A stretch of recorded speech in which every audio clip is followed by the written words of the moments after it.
All right, what's up, everybody? Welcome into Baseball After Dark, Sunday, March 8th. What day are we at? Day 4, WBC Day 4.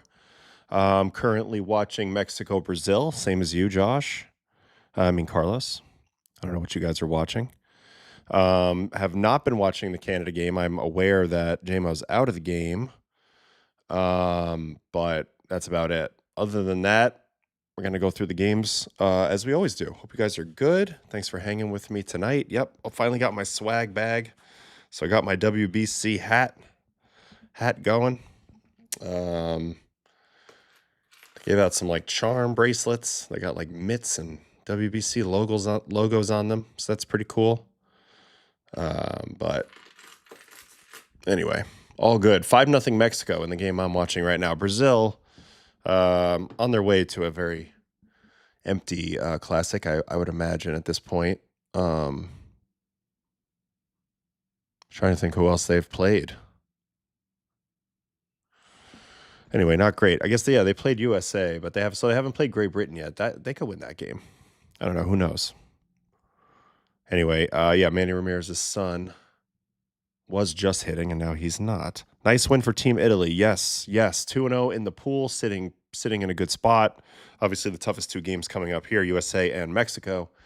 Interesting to see how these ones go. We have good pitchers lined up. Our lineup is a little annoying to face. We got some power. We got some speed. We got some youth. We got some Italian charisma, I'll tell you that. So anyway, let's go get into it, guys. We're going to be here for a little bit, so let's go get into it. Thanks for that. And then let me go grab my iPad from over here next to me. And we can get it on going. See what's going on out here in the baseball world. So I was under the impression that Lorenzen was next, but I don't know for sure now. I feel like there's a lot of misinformation out there, and I didn't really ask around today. So we'll see. Feel like you guys were clearly the better team, and Great Britain managed to hang with y'all, doing some doinky batted ball luck and pass balls. Yeah, we had a tough day with wild pitches, pass balls, whatever you want to call them. There was also the bases loaded line out by Vinny in an inning where it could have been a big inning for us, but that just wasn't the case. They did hang tough. I thought they had the lead on us. This wasn't an easy baseball game for the Italians. So I guess we can start there. We're chatting a little Italy ball. This is the game I watched. Obviously, I was there. I even threw a little bit in the ninth inning. Not that I was going in the game, but I wanted to get a little throwing in because tomorrow's off. Try to see how the arm's feeling. But we'll keep working on that. And Teal will be behind. I think that's why he didn't play today. I think this was the most logical time to get JJ in there. He did hit a home run, by the way, JJ Durazio. So I know he had a tough day behind the plate, and Teal will be in there. But JJ did whack 2 home runs. All right, for the Italians, Mr. Nori continued his hot hitting, 2 for 4 with an RBI and a walk. Jacob Marcy, 2 for 4 with a walk. Pasquatch got a walk. Feel like he's close. He hasn't had his best luck yet out there. He hit a ball really hard into a line out, and he's popped up a lot of balls uncharacteristically. Also, 0 for 5 day for Dom Canzone. DeCenzo, 1 for 3 and a walk, playing in his home ballpark. It's a little trippy playing the WBC in your home ballpark, but he is an Astro. Morabito came in at the end of the game for defense. Antonacci, 1 for 4. Fisher, who I really like this kid, 2 for 4. Home run, huge energy, played a nice third base. Young kid, Jersey kid. Durazio got his chance here, 2 for 4. Had 2 really good swings on balls, to be honest with you. And then Double M, Mastroboni got in there as well, 2 for 2 with a double. Sajese went in there later in the game. On the other side, hits from Eaton and Jazz. This lineup right now, it's the top 3, Eaton, Jazz, and Harry Ford. Other than that, obviously pretty pitchable, and our pitchers did do a nice job. DeLucia, I thought he did a lot better than the 2 earned runs. He dealt with a little bit of wild pitch action, pass ball action. I'm not sure how any of that was scored. He dug deep in that first inning to give himself a chance to get out of it. After 2 misplayed balls in the outfield, but it wasn't the case. But you know what? He stood on it.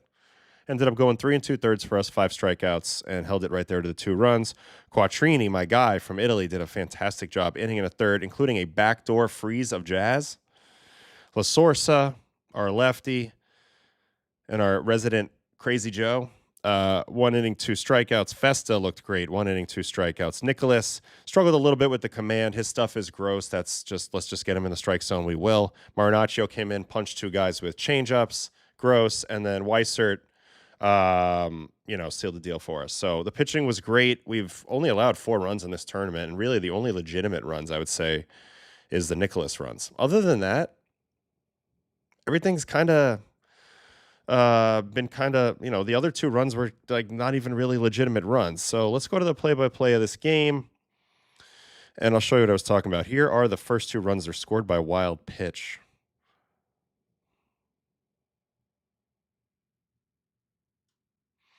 It's a 2-strike splitter or changeup in the dirt. Obviously, we talk a lot on this show about anticipation.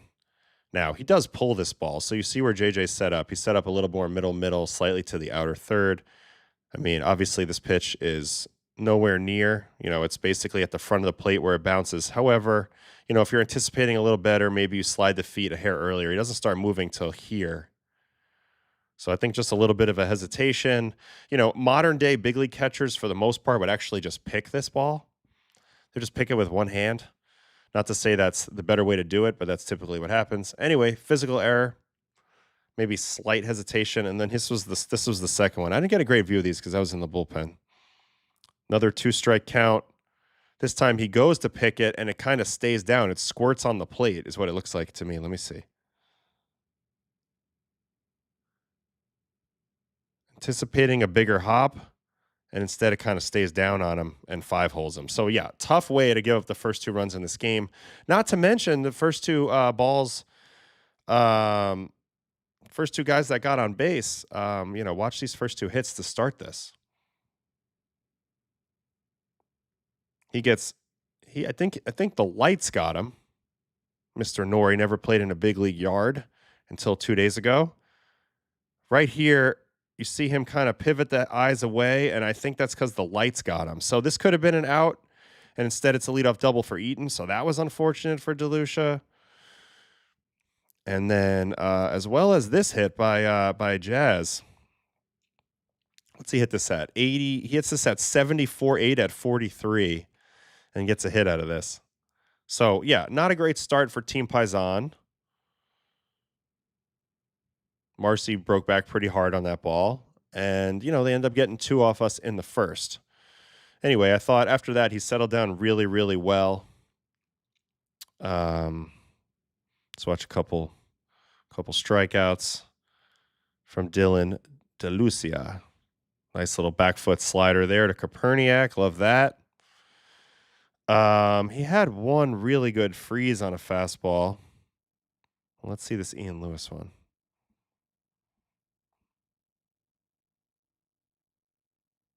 Another little breaking ball below the zone. Nice pitch.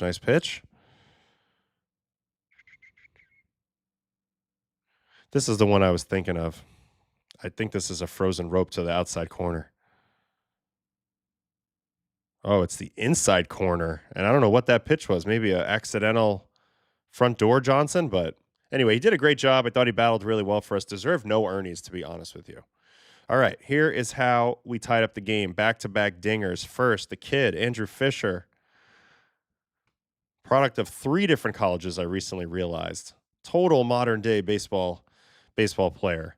Duke to Ole Miss to Tennessee. How about that shit? Anyway, I love this kid. Great energy. He's got the Springsteen and Sinatra tattoos. I think that's his mother jumping up and down. Yeah, Brewers. He's a big Brewers prospect.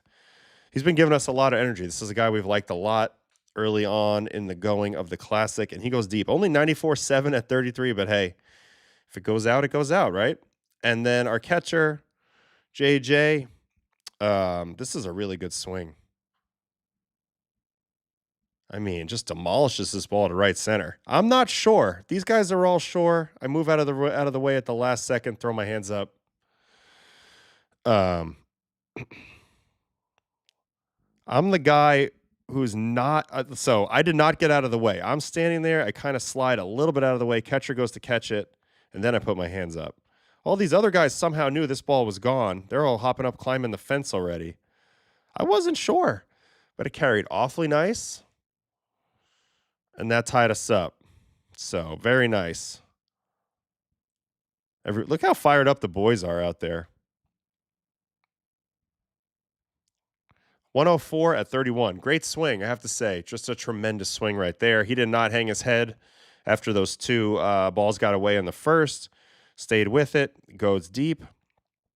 All right, that kid again, Andrew Fisher, going to give us the lead right here. Left on left. Spanks that ball. And then just outruns everybody. That was with 2 outs also. Needed to get that run in. That was big. Gave us a little space. A little bit of room to breathe, and then we got a little bit more. Here's Miles.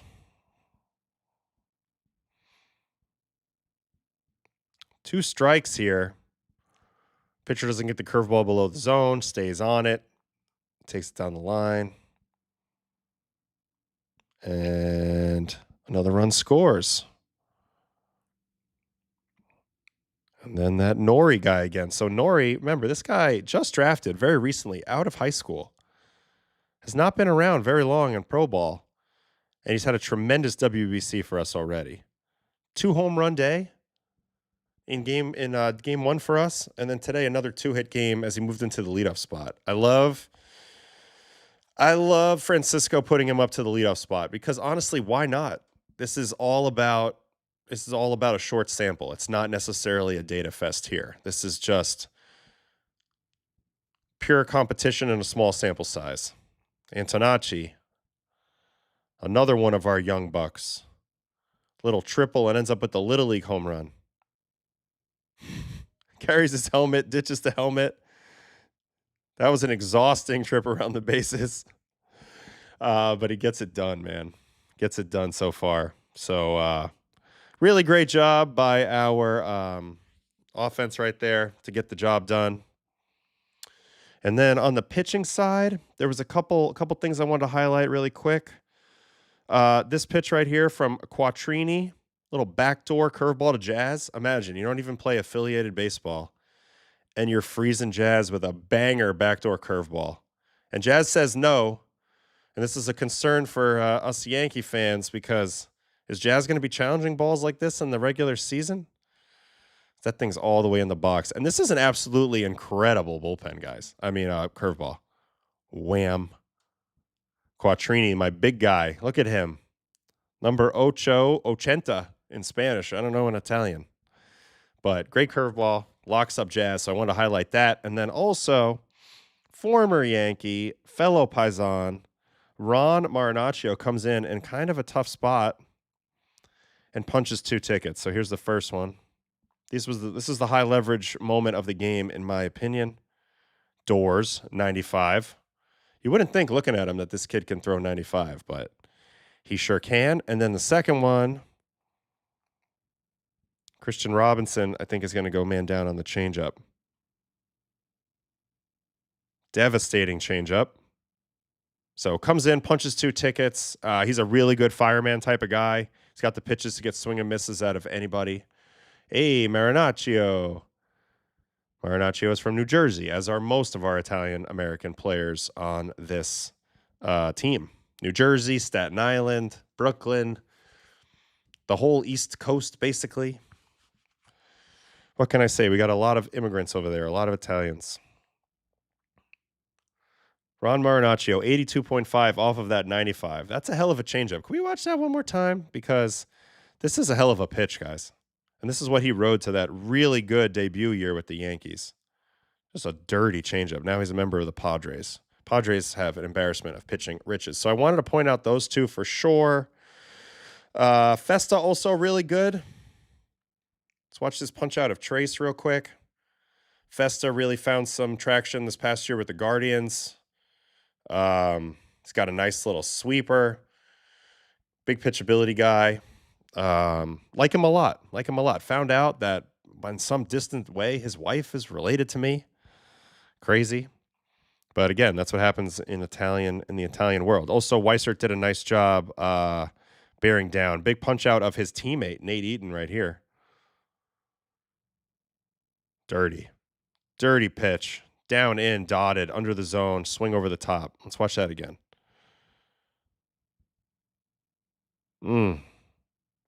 Really good pitch. And that was a huge, massive pitch. And then he was able to record the final out for us. Harry Ford. We had an interesting choice here right before this. I'm curious what you guys would think about it. Nice little play out there by Mr. Nori to end the game. So it was second and third, 2 outs, and Jazz was coming up. So right on left, Francisco opted to walk Jazz, actually put the tying run on first. So now we were down to, if Harry Ford hits a double, they're going to tie the game. I guess the calculus was, if anybody's going to pop one off Greg, it's probably Jazz. So I was on board with the intentional walk. I thought it was a great decision. He ends up facing Harry Ford. Mr. Weisert's tremendous right on right. So I thought that was a good idea for us, and it played well. It worked out nicely. Worked out very nicely. All right, let me go to the data points from this baseball game real quick, because I'm a little curious what some of our guys were ripping out there on the pitching side of things.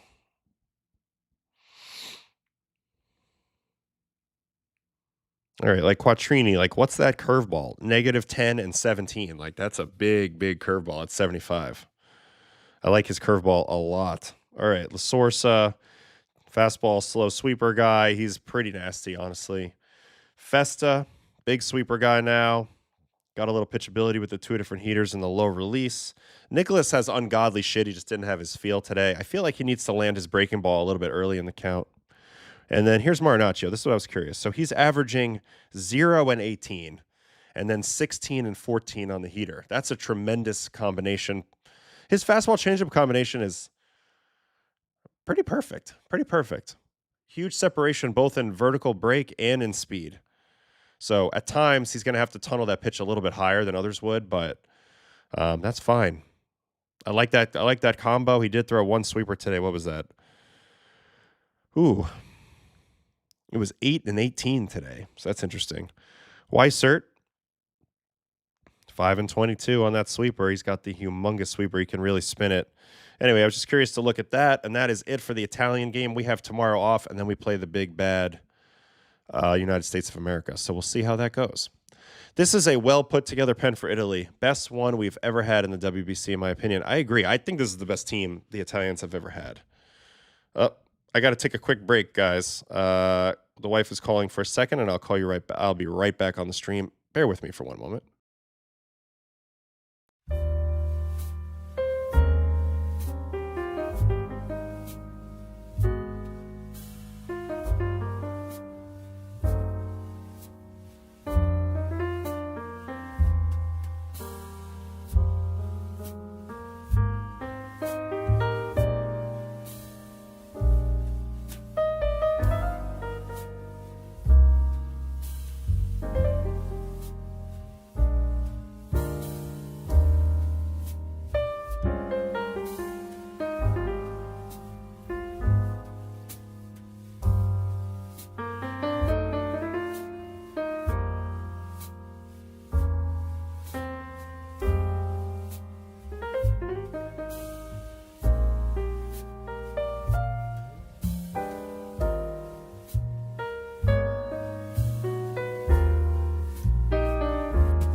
All right, sorry about that.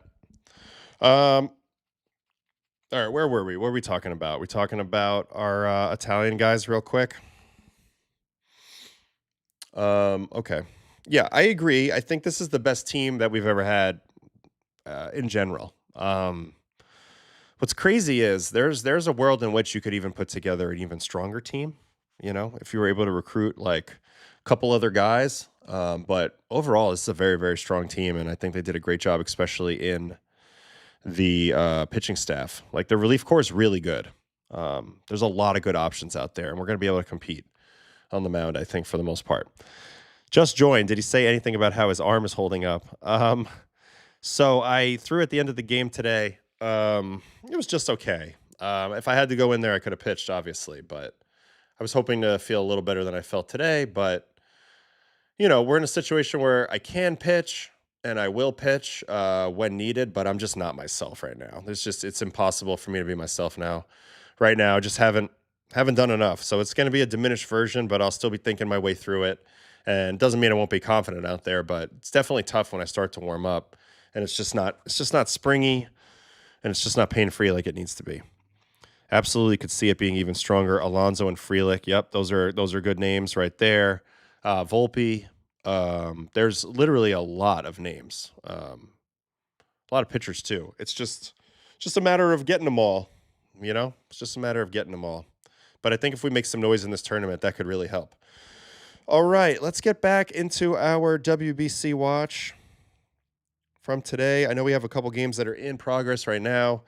We got Canada 2, Panama 1 right now, Israel 5, Nicaragua 0, Mexico 5, Brazil 0. So maybe we should start chronologically. We'll start with this Japanese-Australia game. Let's go to the highlights of that first.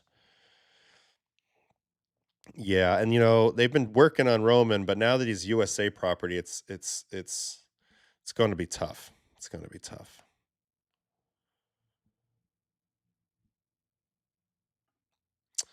All right, let's see what we got here. We got only a couple big moments in this game. I want to see the box as well. Maybe there's some pitchers we want to look at. Ota got the save in this one, and I really like watching him pitch.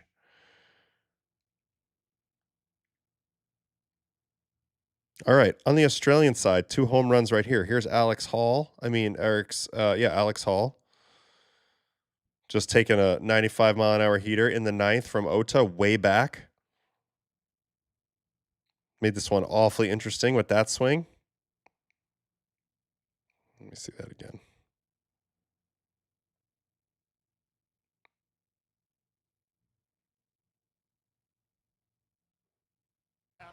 We could give it a little volume, right? All right, and then Rickson Wingrove. This is such an Australian name, Rickson. With 2 outs and 2 strikes in the 9th, goes Apotako to make it a 1-run game and really made the Japanese fans nervous there. They almost stole it. I mean, this was pretty crazy. Aussies really gave Japan a run for their money this game. They really did. They really did. They got right within it. Anyway, here were the big hits in the game for Japan. Teruki Sato, who's probably the next guy that you're going to hear hype about coming over to America. Very dynamic offensive player. RBI double. Very well placed fly ball down the line here. Very well placed. Didn't hit that ball great, but kept it fair. That's all that matters. Man, look at this ball nestle. I mean, it's to the warning track and everything, but just really well placed. And then the big blow, of course, is Mr. Masataka Yoshida of the Red Sox. Man, left on left below the zone, digs it out way back into the crowd for the go-ahead home run. So Australia really at times had a stranglehold on this game. I mean, obviously it was tenuous, it was never very big, but they were winning. I shouldn't say stranglehold. They were in winning position, but they weren't able to capitalize that. Mr. Yoshida demolishes this ball. Now I'm curious, really quick. I want to watch the side angle on this.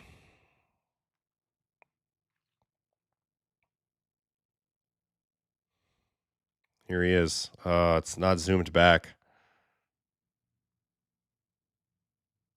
He just packs such a punch in such a small frame. It's on that very firm front side. So that was cool to see. Let's go back to the broadcast view of it. I mean, you see the location of the pitch is crazy. Down in, below the zone. He rakes in the WBC. I was talking to Weissert about him today. I was like, man, like, where do you find room for Massa? Like, he's a really good hitter. They have a definite logjam that I guess I hadn't thought about too much. I mean, there's a world in which they kind of need to DH Roman and play Jaron in left, Sadon in center, and Willier in right for their best total alignment. And that's DHing a young guy. So then there's really no room for Masataka. Very weird story for the for them for the Red Sox. Anyway, we're not talking about the Red Sox. We're talking about Samurai Japan, who's now 3-0. They've already punched their ticket to the quarters.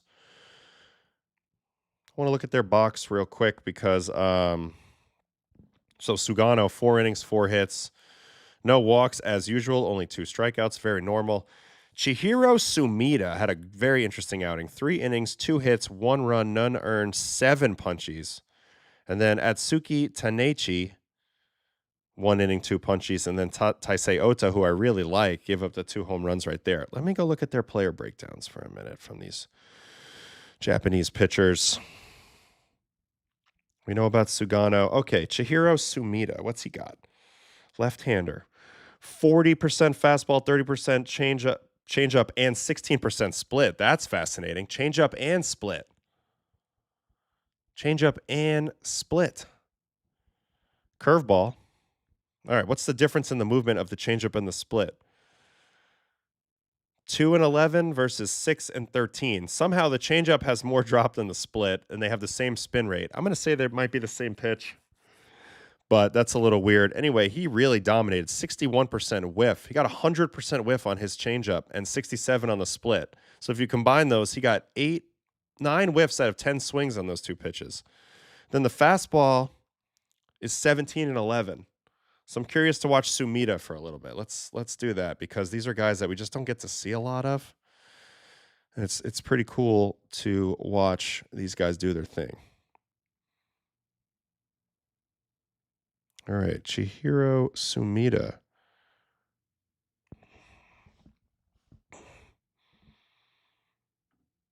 Taiwan beating Korea hurt me. Yeah, I couldn't believe that, honestly. All right, here is the first punchy. Oh, there's that changeup. He really sells that with really good body tempo, don't you think? Like, he looks like he's trying to wind up to throw this ball 1,000. I didn't know what pitch this was, and I thought he was throwing a fastball. He's even got like a little head whack move, like he's getting ready to really rip it, so that's selling that changeup very nicely.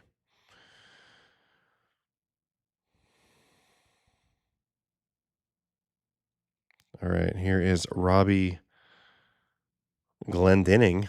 What a name. He's going to punch out as well on a changeup. It's tremendous deception on that pitch. I need to see a fastball at some point to get an idea of what they're on. But damn, that was nasty. All right, change up there. Then he gives up a single here.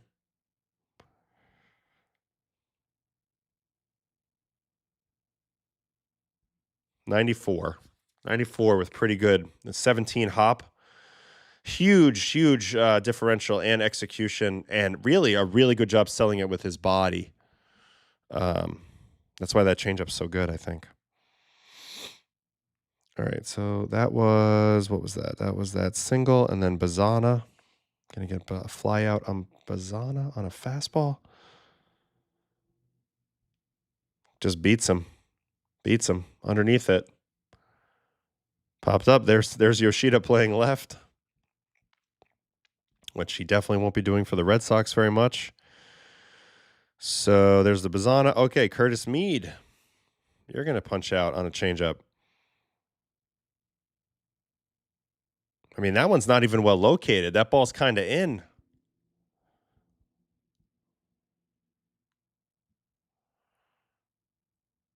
All right, strikeout. Then there's a double, a steal, and a throwing error that scores the run. I'm curious about the double, I guess. Let's see the double. This is how Australia broke the tie early. I mean, he just got blocked off and rolled it down the line.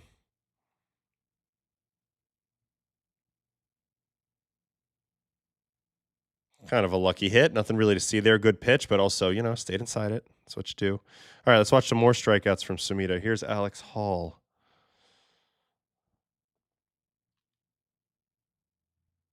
Smell ya. Goodbye. They're not anywhere close to that changeup. I like to see him pitch against one of the better teams in the tournament to have an idea of how deceptive that is or isn't. Here's Jared Dale. He's going to punch out on a splitter, which I'm not convinced is different than the changeup, but either way. Oh, that was nice. That was even lower. Gets the half swing. This is how you sell a changeup. A lot of it is really your tempo and your level of intent driving to the plate. We can talk about separation of movement, speed, all that, but you got to sell like it's a fastball, a lot of the time, unless your movement is what's special about it.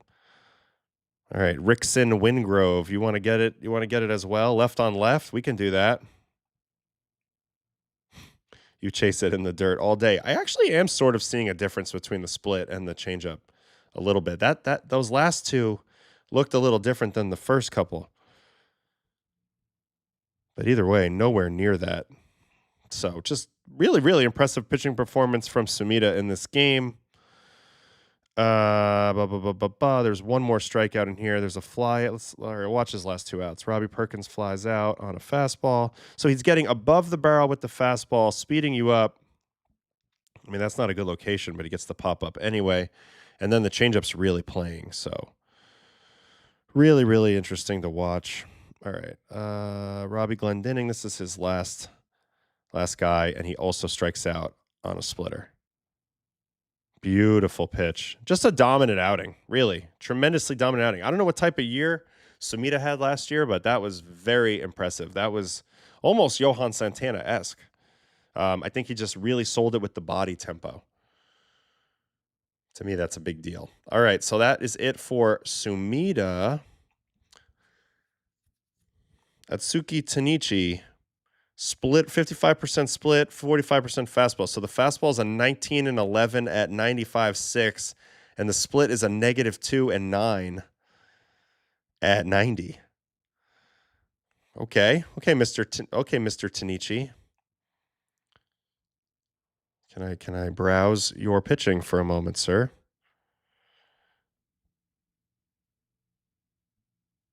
Tim Kennelly strikes out swinging. This is the split. Let's see it. This averages negative vert, and then he's averaging like 19 balls. So that's even more separation. Oh, Fish went yard today, baby. You know it. And he got another RBI hit, and he played a nice third baseman. All right, here's the Bazana ground out.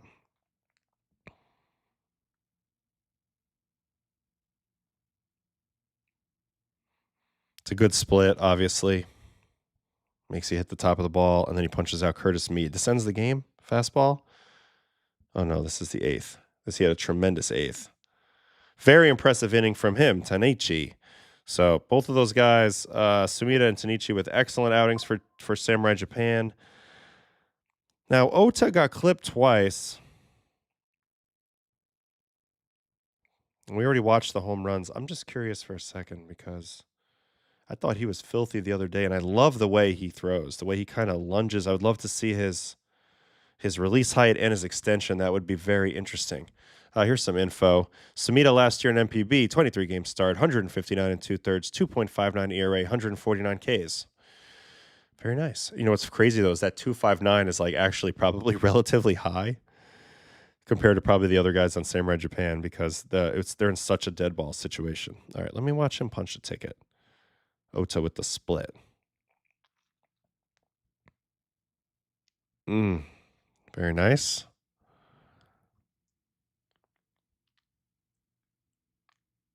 And then the last out of the game, Robbie Perkins. So this was the final out. Japan holds on. They go to 3-0. They've already automatically advanced. Australia still looking pretty good, especially now that Korea lost. So I don't know. More of what you would expect, at least with Japan handling business. They take care of everybody in this game. And yeah, what can I say? Oh, so Ota's got even more interesting than that. I mean, he's got a -4 IVB. I think that's an arm slot thing. -4 and 8, and then 12 and 17. But I bet his fastball plays up. They have some interesting relief options too. Some of these Japanese guys, Tanichi and Ota. So I don't know. Interesting. What has caused Japan's dead ball problem? They just decided to make the ball a dead ball. I mean, I don't know. It feels like teams can dictate what type of ball they have, right? I mean, not the teams, the leagues can. So they can look into that if they want to change the offensive environment. But I don't know. I think they like small ball in Japan. What does the WBC ball feel compared to the MLB ball? It's the exact same thing as the MLB ball, just a different stamp. But also MLB balls go flying. So that's what you're seeing in Tokyo Dome now, where home runs are hit, where almost none of that's been happening in the regular season lately. Adam, if you want a Savant-esque visuals for MPB, Yaku Cosmo. I follow him on YouTube as well. Really, really good. I'm surprised Colombia got knocked out so quick as well. They had a really tough go. They played 2 tight games. The first 2 came up short on both. But yeah, man, I was surprised as well. I thought, Colombia is they're a solid baseball country, and they just had a tough go. So I think we should do an exciting thing next. So we'll watch Dominican and Netherlands a little bit. We'll just go straight to the highlights. Dominican, this lineup is insane. They've taken care of business. Junior Caminero is a phenom. But this game actually started off in a very interesting fashion as Sir Didi, my former teammate, homers off his former teammate and friend Luis Severino to get the Dutch on the board. Love it. Sir Didi. I don't think he's been playing the last year and a half, but always shows up for the honk ball boys, and he can pull anything. That's his game. Big pull side. But they just don't have enough pitching to hang with the DR. So we're about to watch a whole ridiculous conglomerate of clips of guys on DR just absolutely raking here. So here we go. Vlad, RBI single. Hold on, let me back that up. He's just such a good hitter. He has power because he's a giant man, but he's just such a good hitter, Vlad. So that's really the key. He can get hits like that where all he does is touch it. So that's an RBI single, and then we have a Austin Wells joining the Platano party. 2-run homer here. I mean, you can't throw him down in fastball 3-1. Really good fastball hitter. Awesome. He gets to wear the jacket. I'm sure they're all fired up for him. I like their little varsity coat they have. Oh, and they're taking the selfie.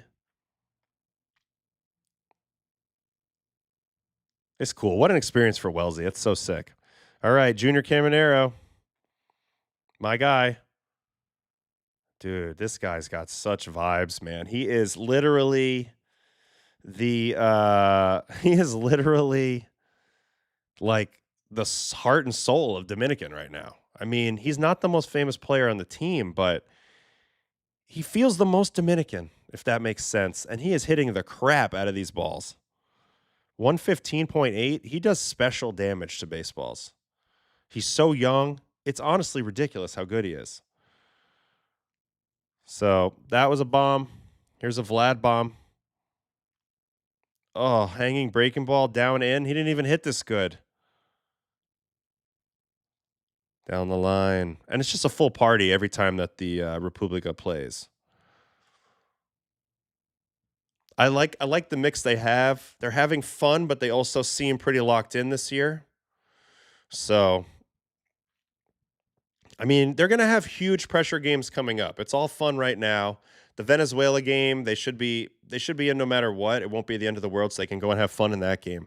They'll have big pressure games coming up, but for right now, they're looking awfully scary. Oh, there's that man again. Oh, this is just the same pitch. I mean, that is hit so frigging hard. I can't even begin to tell you. And then Soto with the walk-off mercy rule home run right here.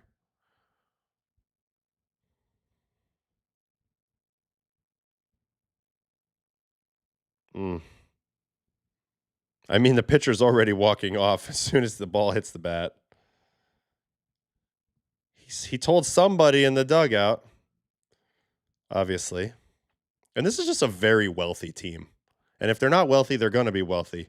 Oh, Caminero already with the heat pack on the back. Also, did he just get whacked in the face? Watch Caminero here. Oh, J-Rod's head bonks him. Then look, he goes to his nose. Oh. So maybe our young king is in trouble here. Maybe got hurt a little bit here, but either way, I don't know about I don't really like the heat pack on the back either. But this team is wealthy. They really are. All right, box score. Sevy did a nice job. 4 innings, 3 hits, 1 run, no walks, 5 punchies. Albert Abreu, 2 innings, 1 hit, 1 walk, 4 punchies. He had a tremendous outing.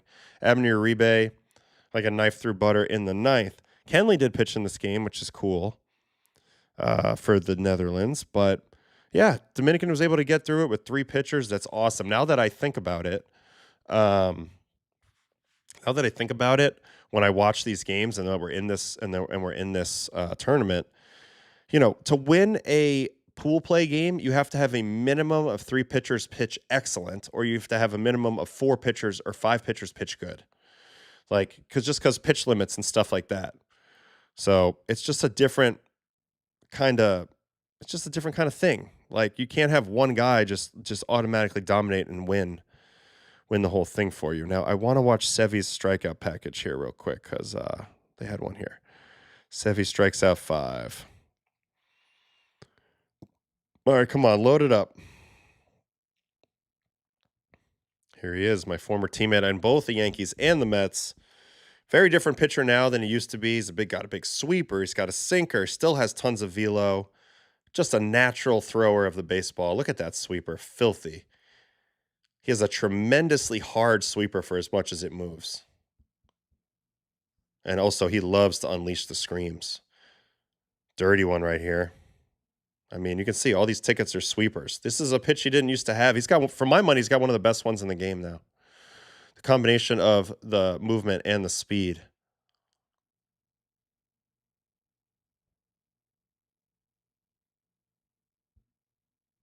I think that's probably it. But tremendous job. You know, these starts mean a lot to these guys. Impressive stuff.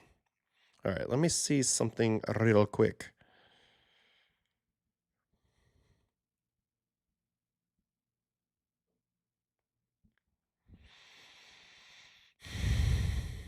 It's so funny to look at Kenley. 18. He didn't have his full cut today. He had 7. Oh, maybe that's -7 though. Sometimes it's hard to tell. Maybe so he had a huge cutter today. All right, Sevy.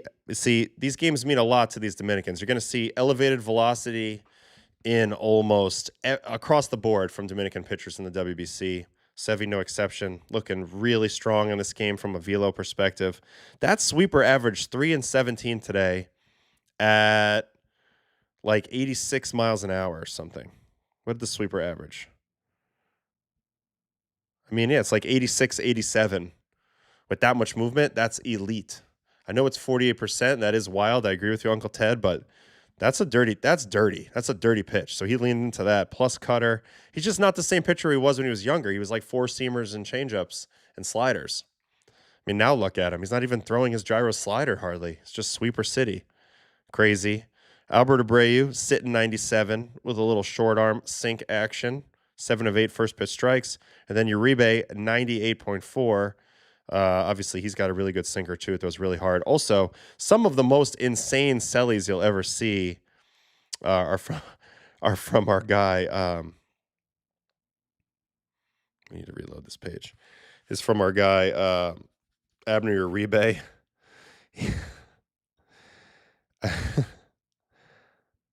Just watch Abner Uribe. Hopefully, they keep it up long enough so we can watch his whole selly here. Oh, there's like 4 things he does. He like shoots the sky, slaps the chest, rolls the dice, karate chops. He's got it all rolling. He's just so good. And it's fun to be it's fun to be his style of good. Oh, terrible clip on the broadcast angle. Because he just throws filth and he doesn't have to think a lot out there, which is like really a good place to be sometimes. So I wanted to see that. I wanted to watch the Junior Caminero home run from the side view.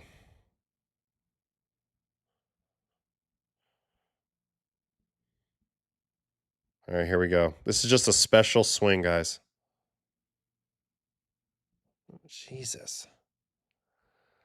I mean, the way that he can still get to an inside pitch here with all this movement plus linear move, and then he still times his snaps so efficiently.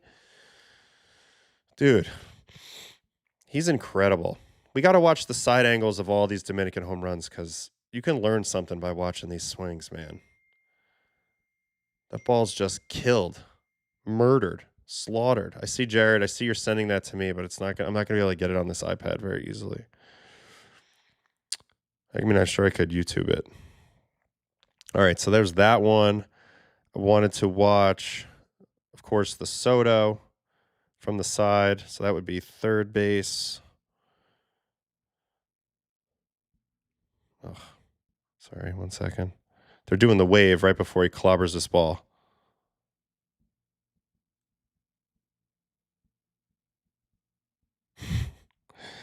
Dirty. Dirty swings.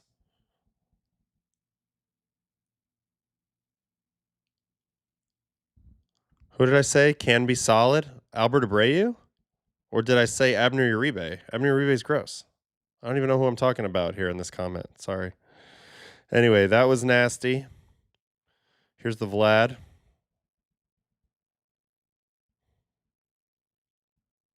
From the back, and then we'll watch it from the other side. Just cannot throw some slow shit in the bottom of the zone to these guys. Oh, just perfect. Yeah, that's a placata. That's what that is. All right, so that's the Dominican stuff. They dominated. Not really a whole lot to look at from a Netherlands perspective. They just had a tough go today. They faced some really good pitching. Sadon 0 for 3, Drew Jones 1 for 3, Xander 0 for 2, Ozzy 1 for 3, Didi 1 for 3, Clementina 0 for 3, Profar 1 for 3, not Jerickson, Jeremy.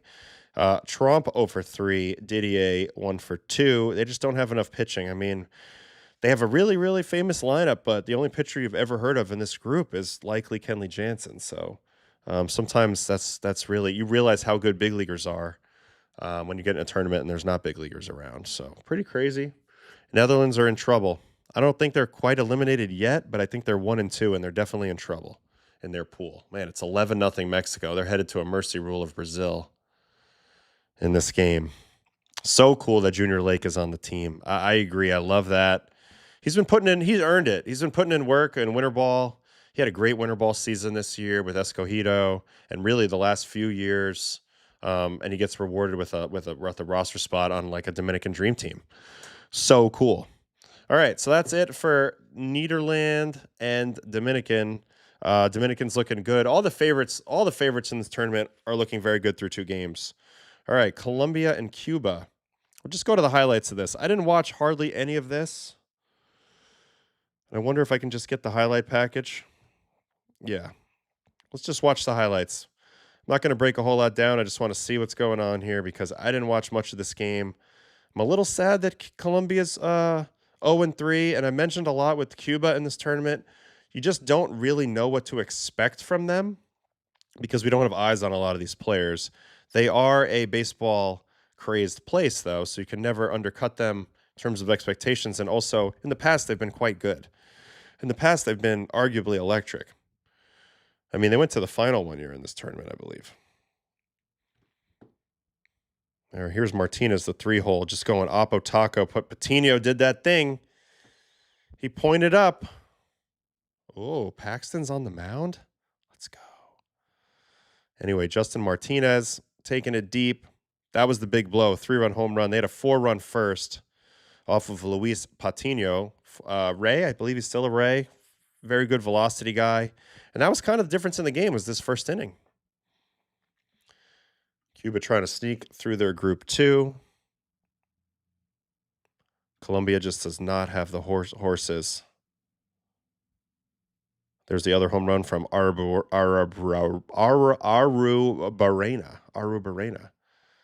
Yeah, Patino used to pump 99. What happened? I really don't know. I haven't watched him pitch in a long time. He's kind of disappeared, so I'm not sure.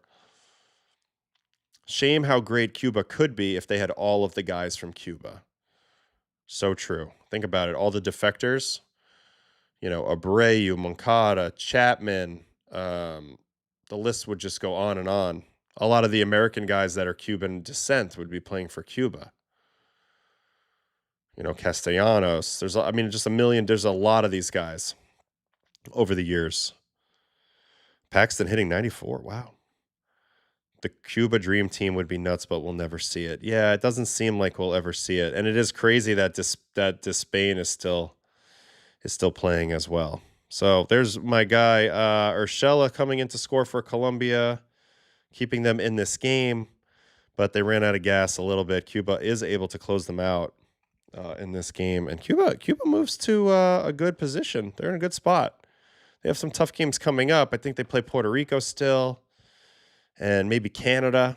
So it's going to be pretty tough between those three to see which two advance. But Cuba did what they had to do. They beat two teams, and they're sitting pretty. Tony Perez, best Cuban player in my opinion. I mean, legend, absolute legend. One could argue Cuba would be up there with Venezuela and DR if they had everyone. I don't know about DR, but let's just say the embargo was lifted and they were just recognized similarly to DR Puerto Rico. Then I think Cuba would have just as much. They're similar to Dominican in terms of baseball being their national sport, so there's a chance. Oddly enough, Cuban boxers are not as dominant as they once were. Yeah, boxers and baseball players. That's Cuba, besides the cigar stuff.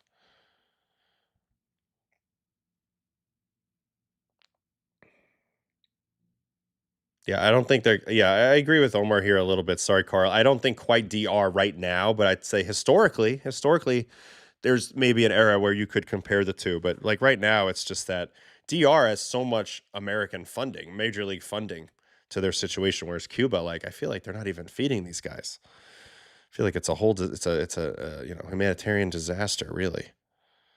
7th inning of this game as we're still churning through these highlights. Gio Urshela, base hit. It's an interesting choice to have the turf field in Puerto Rico. I guess it gives them a lot less maintenance to deal with. But I mean, man, it sure lets these ground balls seem like they get through fairly easily. Yeah, no worries.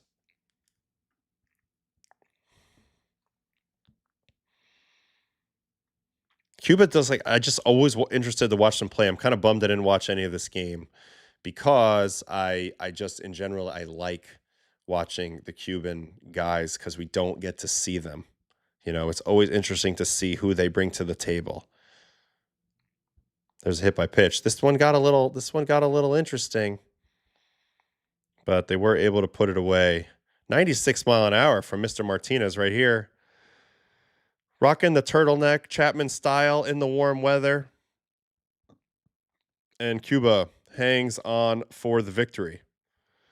So that brings us to the 3 live games. There's really nothing else going on at the moment. Yeah, Cuban pitching. I mean, you think back in the day, El Duque, Jose Contreras, Luis Tiant. There's been some names over the years, Cuban on the Cuban side in pitching. A lot of their very best pitchers, they go play in Japan, or they just defect, right? So that's a little bit of an issue. The 2 NPB pitchers they have are nasty. Yes, Moniello being one of them. It's just not enough depth. And as I mentioned, that might not hurt them later in the tournament and one-off games, but in a pool play with all sorts of restrictions and crazy things going on, you're going to need a lot of pitchers to grind through the 4 games in the 5 days or whatever it is, and they just don't have enough. They just don't have enough. Only good one going on right now is Canada and Panama. I see this other game's completely out of hand. So let's just catch up a little bit on the games that are almost, well, this one's basically over. Israel looks like they're going to shut out Nicaragua. Look at the box score for Israel here. On the offensive side, Horowitz 1 for 3, Bader 1 for 5, Shrek 3 walks, Levinson 1 for 3, Stubby 0 for 3, Carrick 2 for 4, Geloff 0 for 3. They have not a bad lineup. It's sort of interesting. On the mound, a couple people I know. Dean Kremer started this game. Matt Bowman threw 1 1/3, 1 hit. Tommy Canley 1 inning, 1 strikeout. So they're cruising past Nicaragua in this one. Nicaragua got their hearts just ripped out of their chest in that game versus Netherlands the other day. Unable to pick themselves up in this game. Jeter Downs 0 for 4. Cuthbert 0 for 4. Vientos 1 for 3. Only hitting a $191 in the Classic through 3 games. No home runs for Israel. Not really a whole lot to see. How did they score? These are the run scoring plays in this baseball game.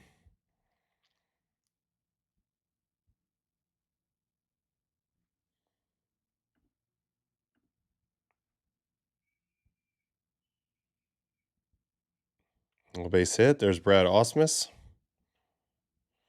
And then a little later, we got a Harrison Bader knock.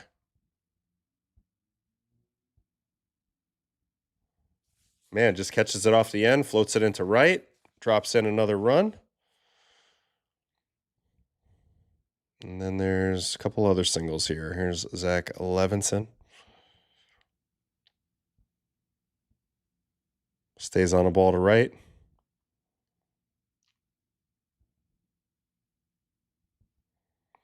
And then Cole Carrig, Rockies prospect. Man, a lot of bleeders. A lot of little Texas Leaguer bloopers in this one. And that's kind of it. Israel dominates on the mound. Was curious to watch my guy Matt Bowman for a second. Let's watch Bowman. Minnesota, he's in camp with the Twins. This is a guy I trained with over the years. Big lab guy, Princeton guy, really smart guy. You can see he's working way over to the right side of the rubber now to create that angle. Trying to be as uncomfortable as possible. And, you know, he's worked it to some effect. He's got a good split. He's got a sweeper. He likes to jam these righties way in. That wasn't a great pitch, but it's going to play. 2 outs there.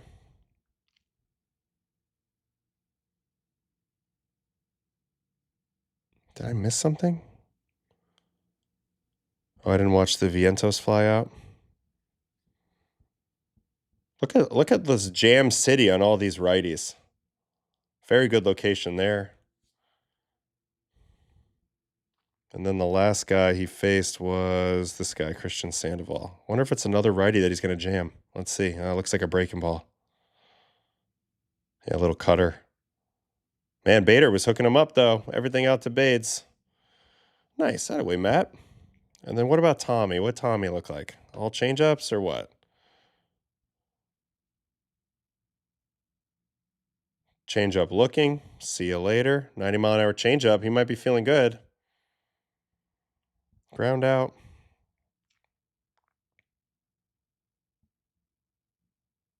Ooh, change-up down. You know, Tommy's just going to rip change-ups. And then he finishes his outing right here. Closes out this game. All on change-ups. 3 outs, all on change-ups. And a nice win. Ooh, so Ausmus, Euclid. Who else is on this coaching staff? Who's that guy over there on the right? Don't know him. And that's it for this one. All right. This Mexico game is crazy. I see you guys in the chat talking about the Canadians. So I'm kind of curious.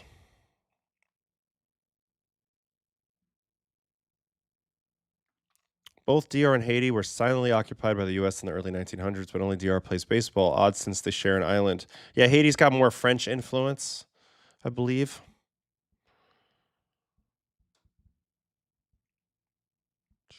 Someone could use a guy like Tommy. Still a free agent, no doubt about it. All right, so let me hop over to this Canadian game.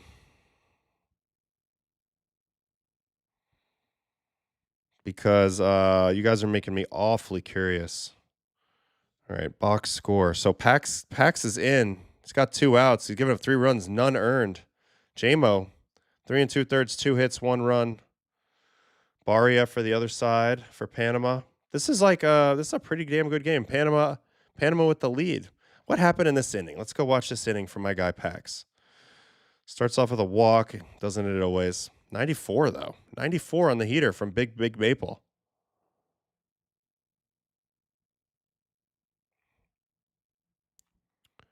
All right, starts off with the walk, and then we got a fly out.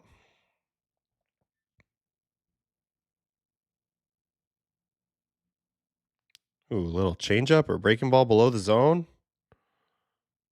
Owen Casey. Yeah, Pax. Do it, baby. Fly out, and then we got a missed catch here. Okay. So this is where the wheels fall off. Chopper. Toro. Oh, no. He just dropped that? Josh Naylor?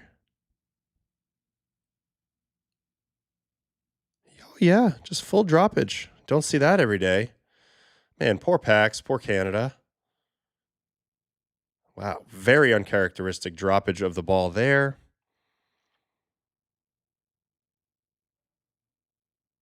Then we got a fly out to Otto Lopez.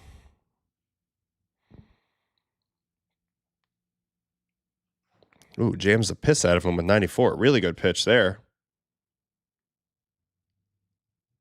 Nice pitch. Pax looks good. I want to look at his data in a second. Single on a ground ball.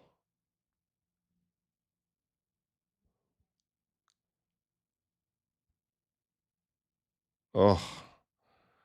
Seeing eye single. That'll load the bases. Shift kind of got him there. And then we're going to get 2 hits. Let's see this Ruben Tejada hit. That's how Panama's going to take the lead in this game. 3-2 count. Oh, my God. Just fists it. Oh, play at the plate. Oh, God. Oh, God. How did Paxton end up with the ball there?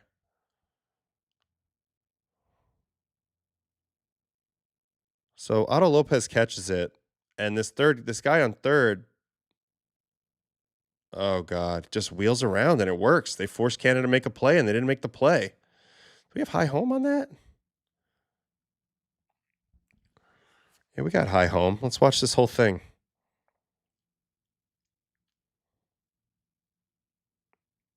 Oh, Pax shouldn't have touched it. If he doesn't touch it, it probably makes it to home on a bounce, no? Oh, he just happened to be in the way, and so he catches it.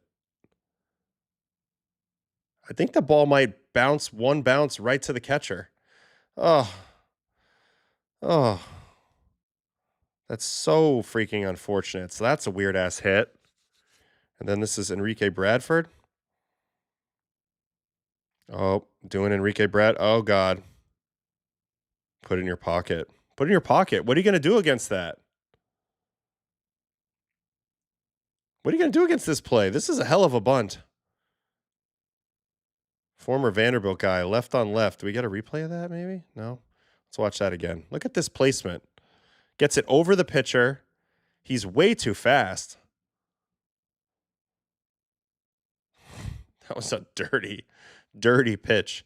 But yes, this has been an absolute gong show of an inning. Not good at all. Pax looks like he's still out there according to this. Caballero on-field delay, doing the whole thing. I still only have the Mexico game, so I can't see what's happening live. But yeah, 4-2, Panama over Canada. Panama 0-2, desperate for a win. Canada needs a win too because Puerto Rico and Cuba both have 2 wins. So this is a big game for Canada. They're going to have to make a little bit of a comeback here. Let me go over to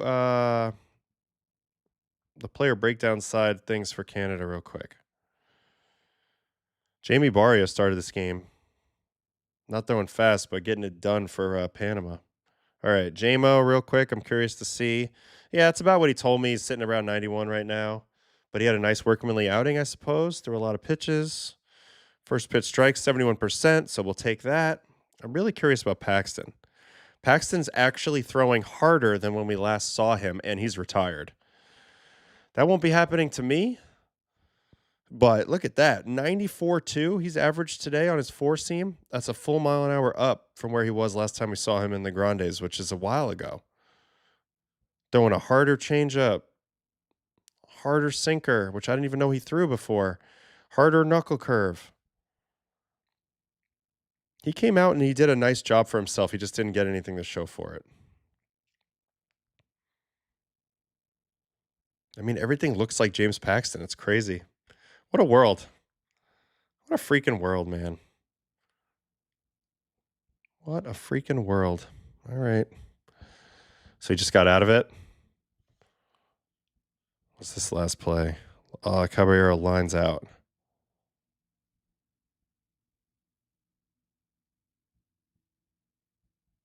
I mean, this could have easily dunked in there. All right, so 2-run game, bottom 6 coming up. So 12 outs to play with.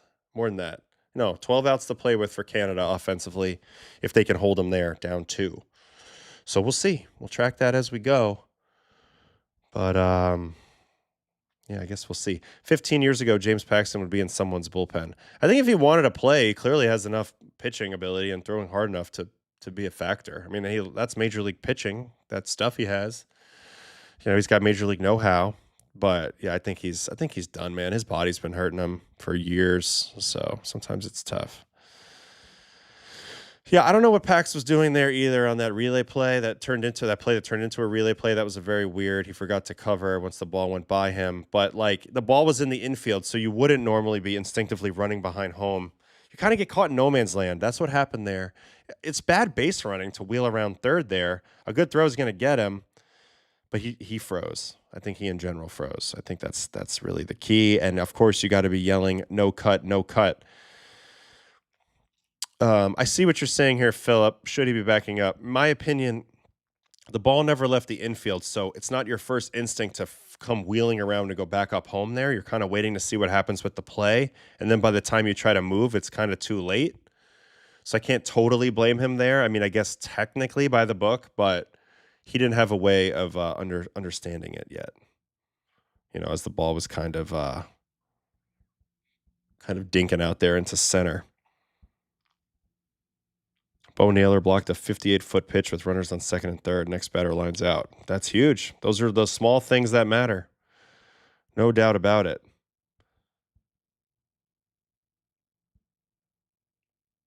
I think he could have got out of the way. He just kind of messed up a little bit right there. So I'll give you an example right here. Like John Birdie is like kind of on the fence of whether he's going to keep playing or not. I was talking to him in the food room today. He didn't play today, but he played yesterday and had 3-hit day. He'd like to keep going, but he's also not 100% sure like anything that makes sense for him will come up. So that's a lot of people are auditioning in this tournament to answer your question on that one, Cobra. Okay, so that's the real one that we're tracking. Mexico, Brazil. You know, we can go watch all the runs that Mexico scores real quick because they score a lot of them. And, you know, Brazil's just undermanned. They did a great job to qualify for this tournament, but, you know, they're in a tough bracket. I mean, we have an entire major league team, basically. And if you're not a major leaguer, you're a prospect. So Brazil doesn't have that, you know. There's a Ronda, 111-mile-an-hour single. Here's Kirky. Kirk's having a nice day, by the way. I know he homers later. Oh, don't throw that there. Great crowd, great turnout here in Houston for the Mexicans. Obviously being, I think, you know, pretty close. I mean, pretty south. Makes a lot of sense, and they have a ton of pride, and it's really cool to see them doing their thing. They've been everywhere in the lobby. You know, I don't know. It's just been really cool to see the passion behind this tournament so far. All right, here's Nick Gonzalez. They have a really good team too, Mexico. This is a great tournament because there's legitimately like 8 or 9 major league caliber teams. Some of them are super duper star teams, but there's really good teams. Little stays inside it, little floater. Here's Alec Thomas of Diamondback fame. I always felt like he has that very interesting way of swinging. Stays on a ball to left there. Oof, sneaks the foot in there on the slide. Very nice. And then Mr. Jaron Duran, 102.8 at 22. Deposits this splitter into right, making it 5-0. Ooh, he does a good job staying on that ball. I want to watch that side view for a second. He stayed on that ball very well. Mexico loves baseball. I think it's their second biggest sport, right? It's phenomenal. Watch him stay on this ball. Little hesitation, but still barrels it. Great swing from Jarren Duran here. Man, really good length to the swing there. Not a lot of people have that. That's a special quality. I really think so. If you can put length on your swing, go get off-speed pitches, kind of stay out there. I think that's awesome. All right, here's another Jarren Duran hit. Double, big double here. Oh, my God. Oh, my God. What a dink and doink placement. Almost caught. But, yeah, he dove for it. It's got to be a hit, right? I mean, he knows it's funny. Look at this swing. Are you kidding me with this?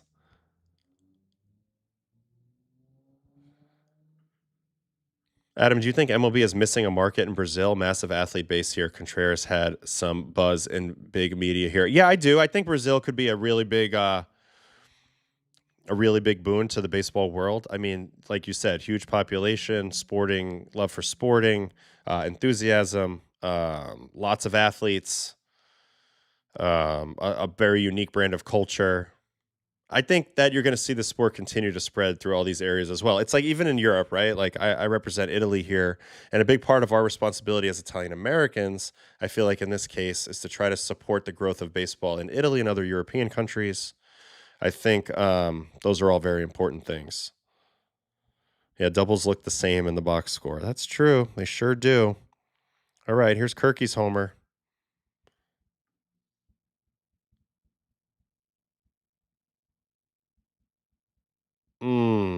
He's such a good hitter.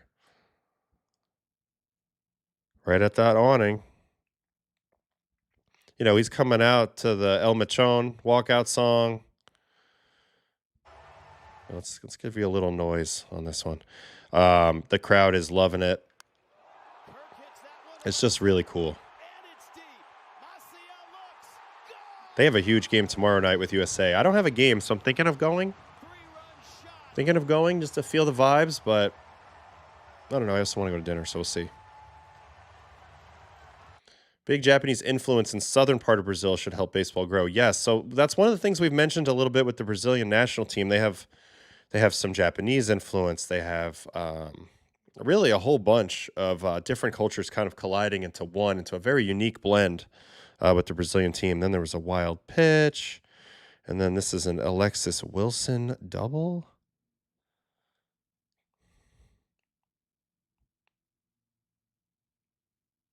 My poor guy with number 0 on the mound, giving it up a little bit. Don't love to see that. And that's where we're at. 12-0 Mexico. So they're looking to mercy them here pretty soon. I think, they're on their way to doing that. And this Panama Canada game is really the most interesting one of the night right now. After that really long inning, where's that?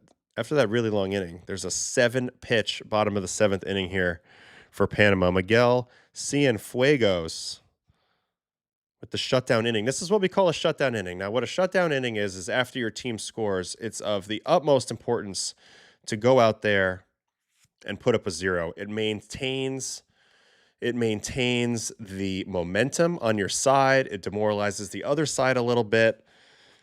They're just licking their wounds, getting back in the dugout, and then they have to go right back out there on the field. That can be annoying. Now, I will also mention that we've been talking about number 0s a little bit on the mound.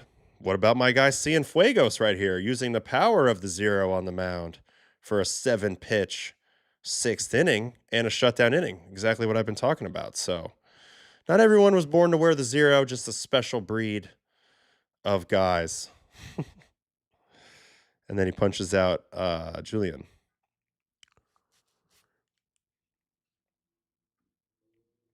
Oh, a little paint 94 on the corner.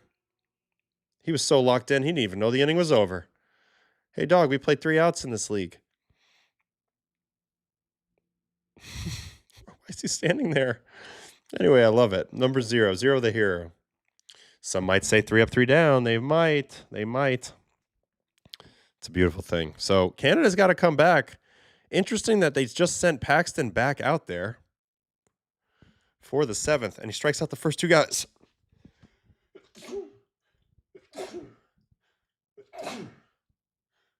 All right. We're fine. Let's watch Paxton's first 2 strikeouts since we're now tracking this game. Gets this guy on a curveball. Really cool to see Pax have enough length in his game to go out there for a second frame. I'm guessing this will be his only appearance in this round. But nice banger there. Nice banger there. Yes, Hotel AC always. Ooh, and another curveball backdoor. So 2 punchies right there. 4 sneezes is too many. What do you want me to do? I always have a succession of sneezes. You can ask anybody. 3 or 4. It's always coming. So 2 punchies on knuckle curves. Love that from my guy, the Big Maple. Still out there chucking here in the 7th. Mexico's just toying with Brazil in this game. Didn't realize Panama was loaded with scrappy bench guys until today. So true. I mean, look at how scrappy this lineup is. This lineup is the definition of Scrap City. Bradfield, Caballero, Bernal, Ramos, Sosa, Betancourt, Castillo, Amaya, Jimenez, Ruben Tejada, Jamie Barria. Like, you're either like a middle reliever type or like a scrappy bench utility type. I really like this Panama squad. That's pretty awesome.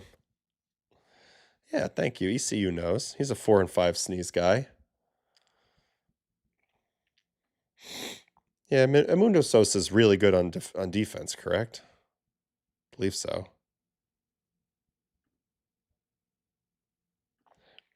Nothing would surprise me. This tournament's so fun, so a lot of people want to play on it, even when they're not playing in a team anymore. Oh, Brazil just got a base hit. They went 1st to 3rd on it. Not that they need to. They're down 12. But anywho, what happened? Oh, he gave up a single to Edmundo. There's our guy, Edmundo.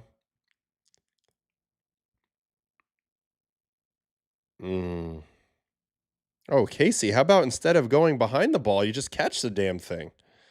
Am I crazy, or did he just run actively away from this ball? Can we watch this real quick? I don't know. I got the sniffles, but I'm fine. Right? Catchable, am I right, Fresh Wes? I feel like he had that. Oh, is this a trivia question? Name that all-time greatest MLB closing pitcher who is from Panama. Does his name start with a Mariano and end with a Rivera? Cassie looks a little stilted out there. He has to catch that. He has to catch that. Let's watch it again. I agree.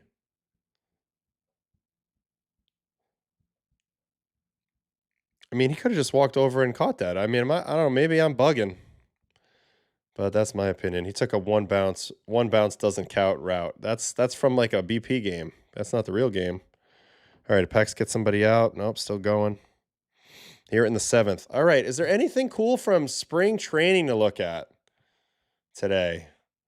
Anybody know anything about spring training games? I mean, I know that there was a couple of matchups, but I don't even remember them from probables last night. That's how tired I was when we went to bed.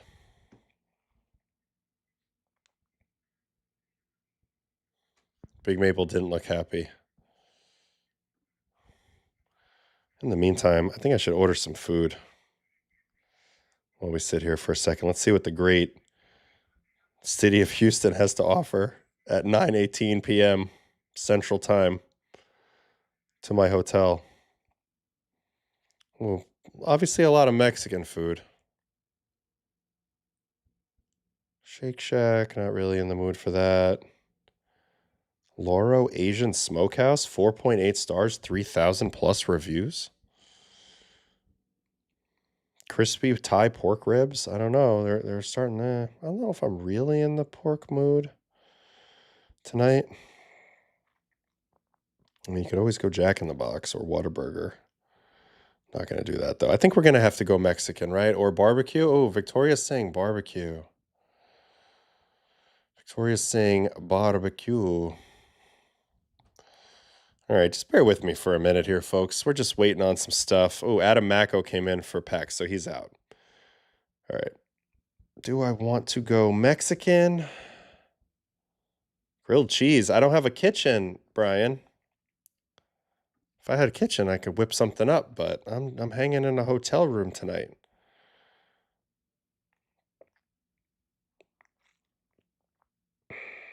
You know, I could just go back to the well with the tacos. Tacos, I feel like down here, always a pretty good idea. Always a pretty good idea. All right, we're going to do Mexican. We're going to do Mexican. Ooh. Careful, Adam. What if someone is watching and knows you will play against Mexico? What, they're going to poison me? I'm not pitching in a big moment in this game. I feel like that's fairly obvious today. In the ninth inning, there was 2 relievers left. It was me and Dan Altavia when Weissert was in the game. He got in a little bit of trouble. Who'd they warm up? Not me. Not me. So that should tell you all you need to know. The answer, not much. The downtown is weak. Every restaurant is a steakhouse or burger place. I actually went to a fire spot yesterday that I might go back to tomorrow on the off day at night. Adam, do you have to be careful what you eat when you could be pitching the next day? I mean, not really. Like, if I'm in it for the long run, yeah, I'm going to always make healthy choices. Even tonight, I'm going to make a healthy choice. But right now, it doesn't really matter. I can go out there and get the job done. Adam Ottavino, shadow bullpen coach. Yeah, I mean, I'd say I'm sort of like half coach, half player at this spot at this time. All right, hold on. Let me order my meal, and then I'll get back to what we're doing here. We want a burrito.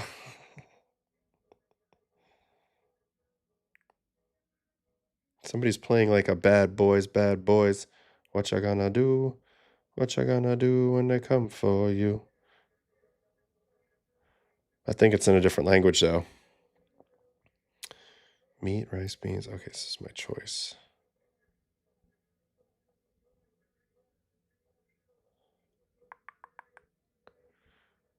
What you gonna do when they come for you?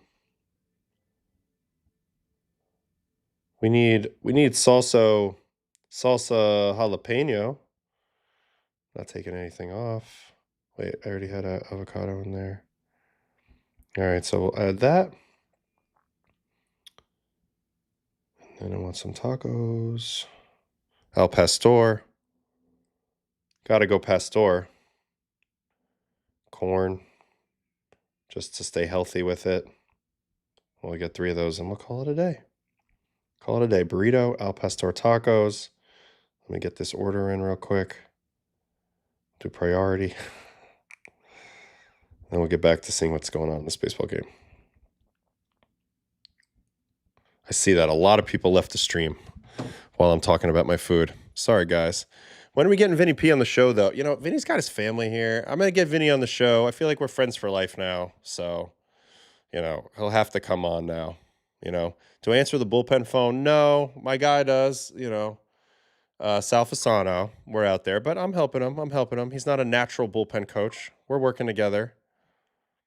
Took Pax out mid at bat at 49 pitches. Do you know why they did that? Because once you cross the 50 pitch barrier, you have to be out for 4 days. So now that he didn't pass the 50 pitch barrier, he can technically come back with only 1 day's rest. So that's what they did there. They know he doesn't have to play for a team this year. They kept him just in case. I've talked to a few of them, and I think we'll get some things going. And I'd like to get some people soon, but it's you know, it's hard sometimes because this is such an event and people bring so many people here, so they're not gonna like want to hop on a Zoom, basically the equivalent of a Zoom with me at night when they're out with their family or sleeping, or in the morning, which we haven't been able to do hardly any mornings because we've had all these morning games. Anyway. Try some Brazilian food, couscous. I know about couscous. Carne de sol and eggs are goated. That sounds good. How do you say dry humping in Italian? Online translator says salto a secco. I like that. Salto a secco. La Sorsa, he might be okay. I think I could get Fisher on the show. He'd probably do anything I tell him. So I think we could get him. Yeah, Sal Fasano out there. How is that? And Righetti as pitching coach. We have the best staff. We got Frank Manichino. Ooh, another home run for Mexico. Alec Thomas. We got 2-run homer, so it's 14-0. They're 1 run away from mercying them. 1 run or 3 outs away. Frank Manichino, Francisco Cervelli, Jorge Posada, Dave Righetti, Sal Fasano. I mean, it's like a very good crew. Very, very good crew. Oh, looks like Canada got out of it with a strikeout.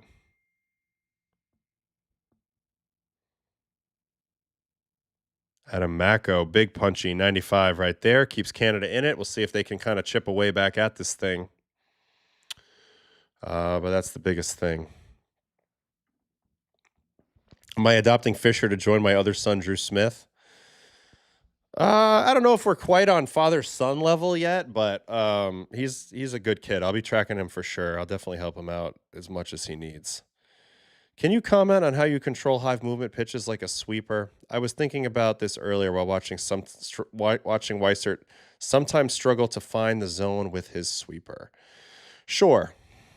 Let's do that. Let's just pull up something random off the dugout app just so I can draw a little bit. So like here's Brooks Raley, right? Now he's a lefty. So it's a little bit of a different calculus. And also this camera angle kind of sucks. But let's look for a sweeper. All right, so here's Brooks Raley. He wants to throw a sweeper for a strike, right? He's got a really big one, like 20 inches. So you can see right here, right? You have to calculate where you need to start the pitch to end it up over the plate. So in this case, this is a bad angle, but Brooksy's lane that he needs to get to, like where he needs to start his eyes, is like out over here. You see where I'm kind of wiggling this green around here? That's kind of where he needs to get to. So it's all about understanding how much you're about to make this ball move, and then understanding where you need to send your energy. Like you don't just blindly stare at the glove and throw a sweeper and think it's going to go there. You start it somewhere, i.e. this green patch, to end it in that patch. And it's different. Like if you want to throw it, so yellows are my finish points. If you want to throw it back foot or in here somewhere, then your lane's got to be a little closer. Now all of a sudden your lane's got to be like here or even down here. So now you can start throwing the ball right at the catcher and then break it down in. So it's all about understanding starting and finishing pitches and staying in lanes. And sometimes when you have really big break, we get a little tentative with those first pitches. And sometimes we don't get in the lanes the way that we need to. Or am I disappointed I haven't pitched yet? I mean, not really. I mean, I didn't come here to like pitch a ton. Obviously, I'd like to pitch because I trained for it, and like today would have been a great day.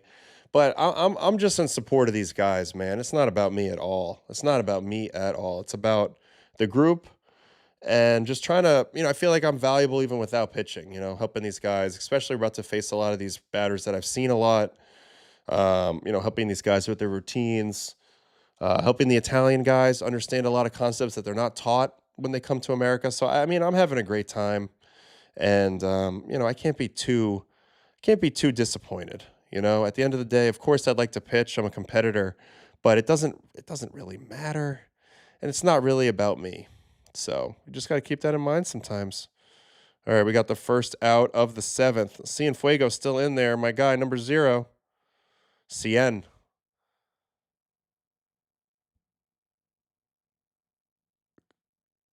Little chopper. Canada's in a little bit of trouble here. They have 8 outs to play with. They have 8 outs to play with. Yeah, I'm basically Italy's Kershaw. Yeah, I am. I don't know if that puts me and Clayton on the same in the same place, but that's basically the case. Adam, have you done or will you do baseball clinics in Italy? So that is something I'm definitely planning on doing in the future. Trying to get involved with a lot of the international stuff MLB's doing. Jeremy Guthrie's doing a great job kind of spearheading that through the Commissioner's Ambassador Program. He's been going to every federation around the world, getting all the ducks in a row, really trying to support the growth of baseball worldwide, especially in places where it's not currently popular. And I'd love to go to Italy. I've already talked with Marco Mazzieri, the head of the federation. He's kind of directing me on what he thinks I might be interested in.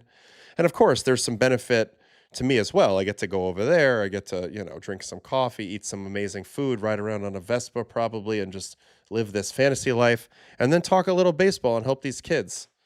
And no, I can't speak Italian fluently, but at the end of the day, baseball has its own language, and we're gonna do our thing. I think it will be, fun. It'll be fun to be out there. All right, what else we got? Do we have any more action in the Canada game? Tyler O'Neill's up there. There's a batter timeout. I'm not seeing anything yet. We can go to the live game here, data, which I feel like this doesn't work very well in the research tool, but we got a thing. Would you rather be a pitching coach, manager, or front office? Manager or team president? Those are the two. And honestly, between those two, I think I'd like to try both.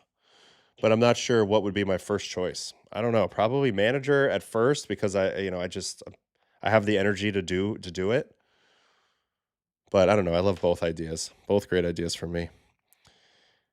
Eno Saris recently readapted his Stuff Plus model for sweepers. There's some decay effect in sweepers, hitters getting more used to the pitch. You don't have to tell me. I lived it. I lived it straight up. I lived it.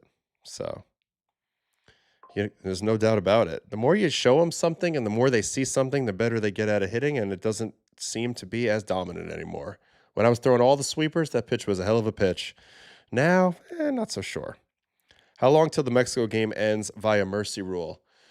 Well, if they score one more run, it's automatically over. So it's 15 after 5, or it's 10 after 7. So if they get a run in this inning, they have one out, man on first. Now they're about to have 2 outs as they pop out. Then the game will be immediately over at that moment. Now, if they don't, they just got to get 3 more outs before they allow 5 runs, and the game will be over. So you need a Ducati for Italy, a Vespa. Sheesh. Yeah, I don't know if I'm gonna be rolling around on a crotch rocket, but I just want to sip my coffee, smoke my cigars, be Italian for a little while. Do you have a sense of the perception of the team from people in Italy? Not really. I mean, I know that we're getting some support. We're trying to gain more, of course, but it's we're trying to put ourselves on the map a little bit in Italy, because it's so heavily soccer and even some other sports before baseball.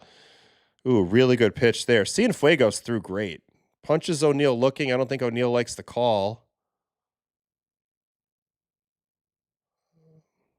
He thinks it's a walk, but according to the box, it's in there. And then he also punches out Jared Young. So Cienfuegos has come in and been en fuego. Absolute dominant outing in this game. Look at him.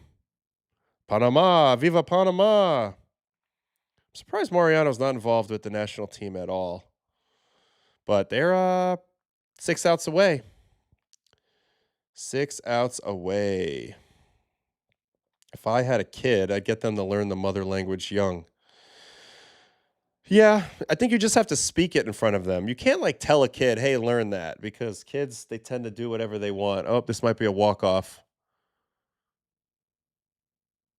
Yeah, Aranda just hit the walk-off mercy rule home run. No, Ornelas, walk-off mercy rule home run. So 16-0 is the final. Mexico mercies Brazil. For, say, sweepers, would have a hard focus on where to start it, or more of a soft focus and try to see the ball break into the zone glove? Do not follow the break with your eyes. This is a good question. Thank you for this question, Kenneth. No, focus on the lane that you need to start the pitch with, but don't try to track the ball and immediately track the flight of the ball with your eyes. Once you release it, you can't control anything else. You've already done the work. So yeah, you can go then return to soft focus and get ready to field the ball. But I need you to have good focus through your target, like the target. And what I mean by target is where you want to start the pitch, where you want to drive the pitch, the lane you want to get the pitch in. That's where you want to be first. So great question here by Kenneth. But yeah, I hope that answers your question. I don't try to follow the movement of the pitch with my eyes. I think you can get in a little bit of trouble when you do that, and it can mess up your perception a little bit. You just need to stay super committed to giving everything you have on your pitch in the lane you want to make it, and then whatever happens is going to happen. How would you go straight to manager or Pobo without doing secondary roles first? That's a good question. A lot of people have this same question. They don't see the vision, but I got some examples. Steve Kerr, JJ Redick. There's plenty of others in the past as well. Even Dusty Baker. Dusty Baker went from the booth to the management spot. Aaron Boone, straight to manager. So, not looking to be a traditional path here. Looking to be an exception to the rule.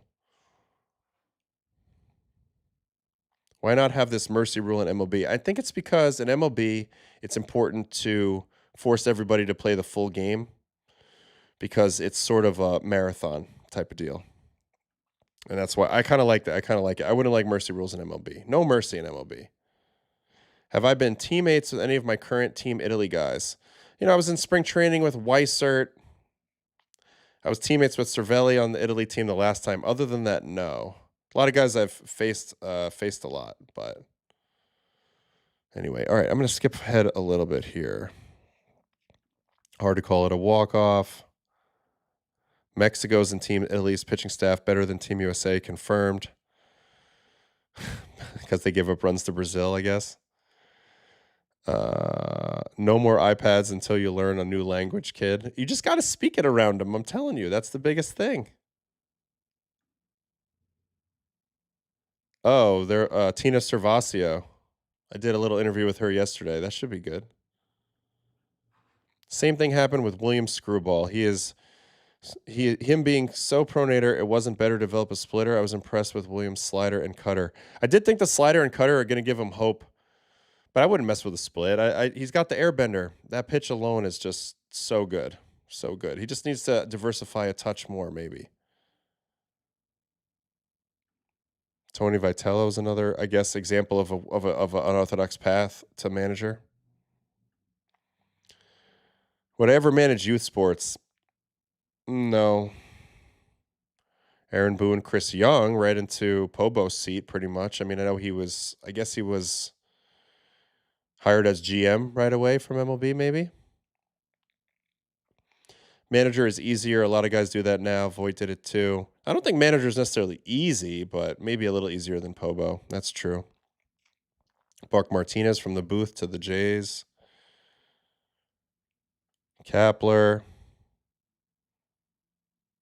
Holy crap, had not thought about Cervelli connection back in the day playing for Italy. Yup, he was my catcher. I don't know if I would be an actual coach. I coach them in everything all the time, guide them, be their best cheerleader, but I don't know if I'm willing to take on just a team just because my kid's on it. I don't know if that's the best usage of me. We'll see. Is a sweeper the same as a slurve? Sorta. A slurve is like the in-between point between a sweeper and a curveball. So it's going left, it's going down, it's big and slow, but it's more of like a diagonal as opposed to the sweeper's a little more like this. Some guys have a little tilt on them, but it's like this, and then the curveball is like this. Slurve like this. Honestly, it's a spectrum. You could be on the cusp of having multiple things.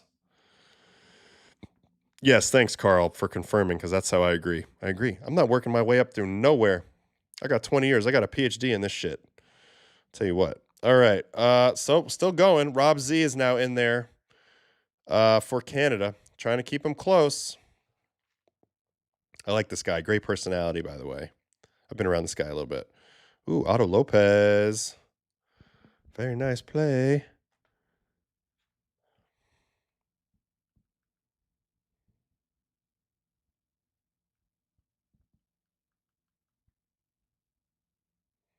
All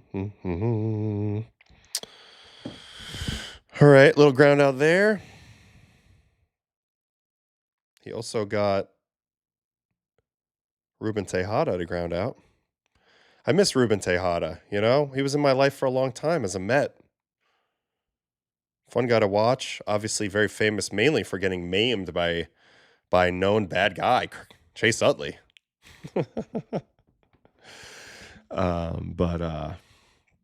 Maybe not a bad guy or whatever. I don't really know. But people did not like that. Ooh, Enrique Bradford. Did he do another bunt, Johnson? What did he do?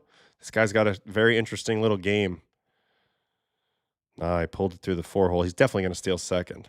So we'll see. Ooh, boo. I knew my Mets fans were not going to like that I said maybe he wasn't a bad guy. I'm just saying I don't know. I don't know.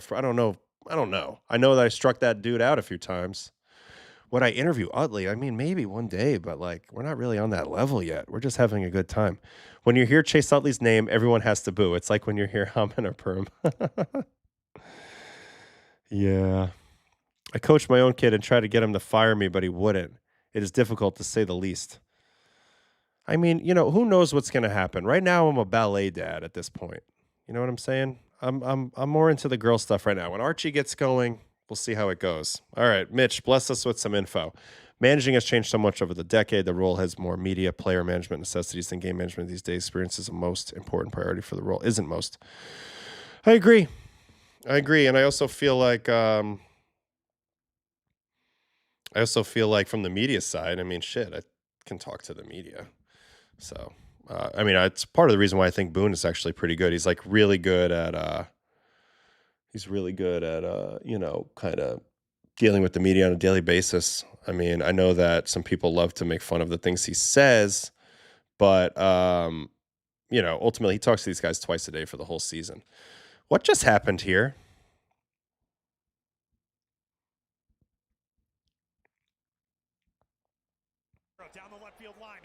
Casey, bare hand, getting it in. Did they get him at the plate here? Wow, that was a fucking good relay, guys. They had almost no time. Bradford is fast as shit.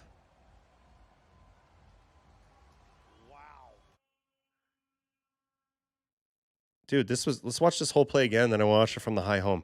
Casey does a tremendous job getting to this ball fast, and he barehands it, and he gets it right to the cutoff man. Bradford is a known burner, and a perfect on-the-money throw from Otto Lopez, I believe, on the relay. You can't throw it better than this. I mean, look, all he has to do is catch it and put the tag down. And look how deep he is throwing this thing. Perfect freaking play. Holy cow. Let's see the high home on that. Let's see if we get any more info on the high. Well, we're just going to look at fans. Okay.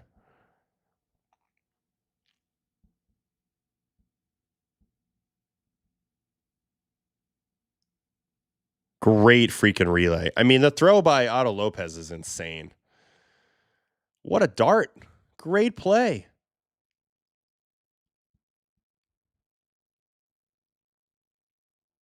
Look at this. Look at this bag of milk running in from the outfield. The redhead. He needs to get in the sun a little more often. My God.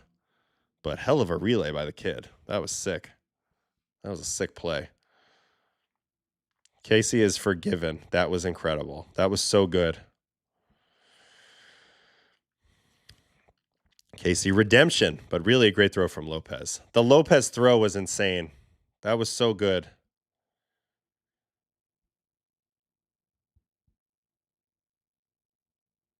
AO on the anti-Chalamet arc. Yeah, I mean, I really wanted to like this guy, and then he had to attack opera and ballet for no reason. Move along, little boy. Move along. Dying art form. Shut the fuck up. Anyway, what else we got here? Yeah, a bag of skim milk. ECU says 2%. He's a big dude, though. I give him that. He's a big dude. I'm excited to watch him in Miami. I think if he went in the sun, he'd just turn red. It's a good point. Not too many plays in baseball better than that. I agree, man. That was such a good relay. So now Canada's got a shot here. Humberto Mejia in for the 8th for Panama. Otto Lopez immediately grounds out. So 1 out. Now they have 5 outs to play with in this game. Oh, a little tapper. Nice play by Humberto. I love that name, by the way, Humberto. I would have been a great Latino player. Humberto Ottavino? Are you kidding me? I would have been sick. Good thing Timmy is French, not Italian. He just needs to go. I wanted to like him. I still want to watch that latest movie, which I know is available to watch now. What's it called? The ping pong movie? But I don't know. Maybe I need to boycott this man for a little bit. Going to lead the league in freckles above replacement playing in Miami. Great comment right there. Great comment. Oh, yeah, Marty Supreme. Have you seen it? I heard it was good. My nephew liked it. I don't know if I should trust him, but I'm curious about it.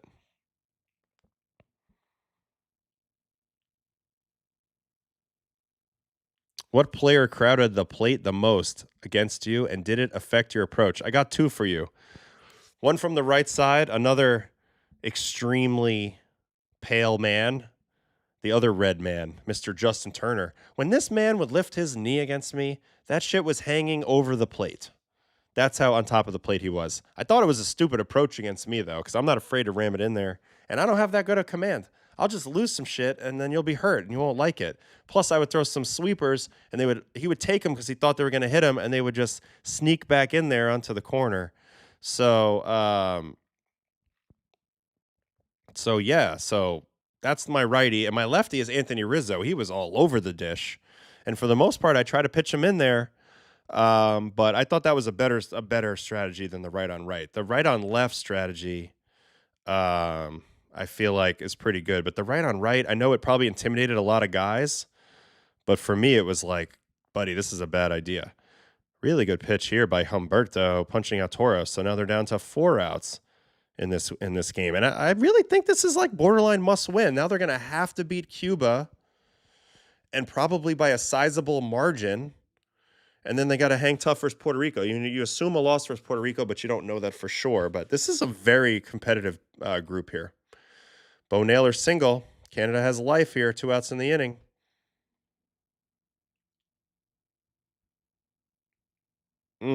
Base hit.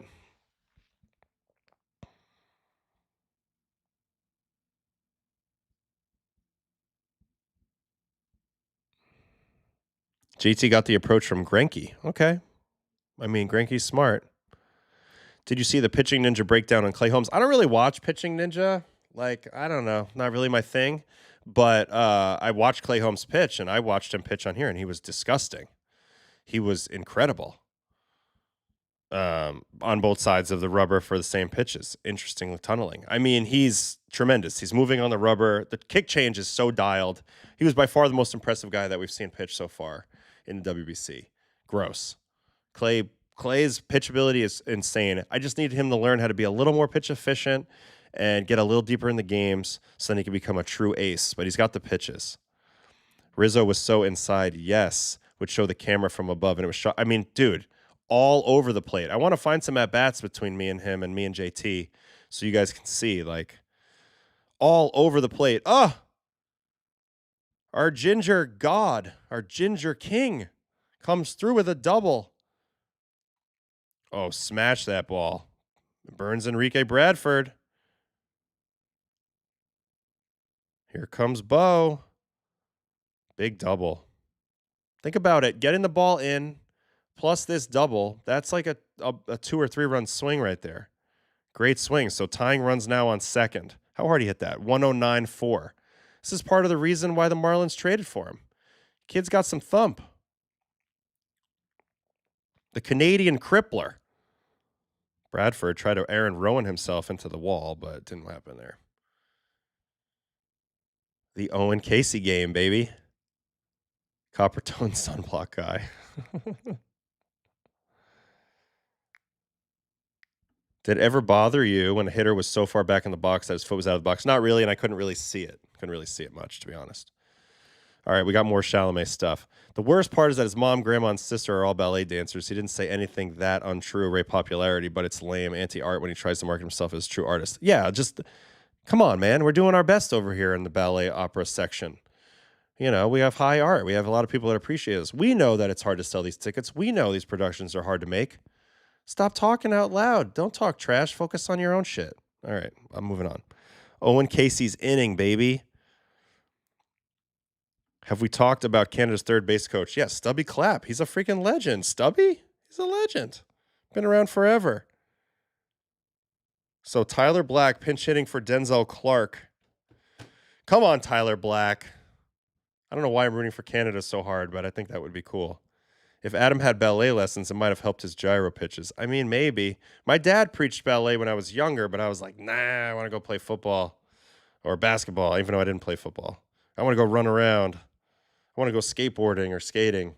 But now I see it, and I'm thinking about we should put Archie in it. I mean, if we do everything right, he could, we play our cards right, he could be the prince and the nutcracker. You know what I'm saying?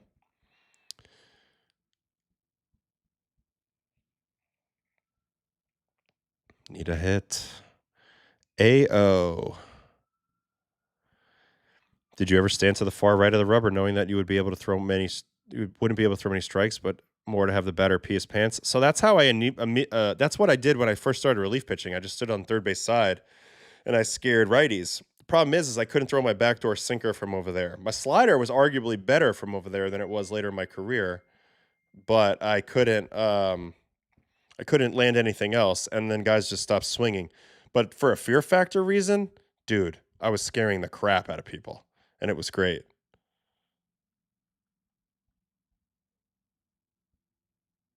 So, yeah. I mean, that's what Matt Bowman's trying to do. You're trying to create an angle that's going to give you an advantage when you stand way over there like that. Now, when the guys move back and forth, like Lorenzen's been talking about it a lot, obviously Clay's doing it now. What you're trying to do is you're trying to set up you're trying to add another layer to the difficulty of hitting, right? So it's like it's not only angles, but there's now multiple angles, and you have to cover multiple pitches from different vantage points. So it's a lot for the hitter to process. And if you do it by throwing all different pitches from all different sides, then you're not giving anything away with predictability. Damn, big strikeout, huh? Humberto got him. All right, they'll still got the ninth inning coming up. That should be a doozy. Just doors them up top. Humberto Mejia. Who does Panama have to get the final 3 outs of this game is my question. That's going to be very interesting. And also, Canada also has to put up a 0 here. This is also a shutdown inning. You want to come back in this game, you can't let it go to 2 runs. You got to keep it at 1. It's a very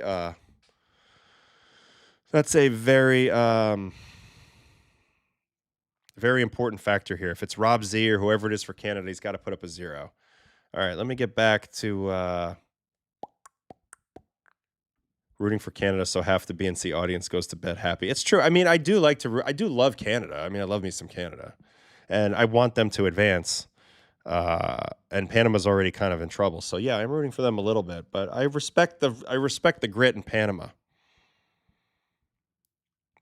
Yeah, I know about the Stubby Clap P. Alonso thing. I was there for that too. But Stubby's been around for a while. I mean, whatever it is, but he's a Canadian legend for sure.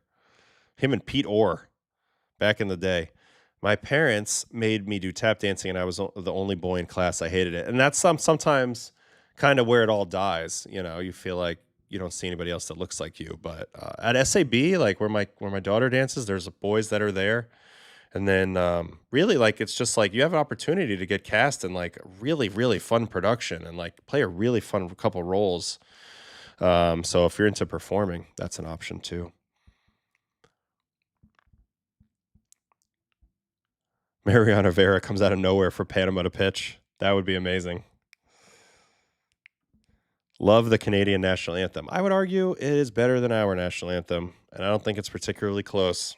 I don't think that makes me anti-American, but I don't think it's particularly close. I think "Oh Canada" is the best. What vibes? Although we have a pretty fun one for Italy I've been listening to a lot lately. It's pretty great.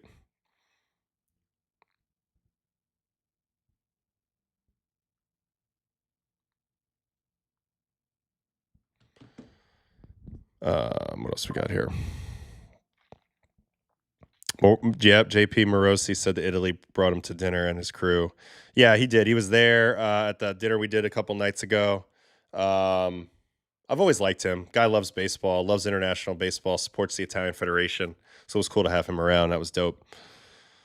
Canada really needed Brash and Smith in the pen. That would have been a major game changer for sure.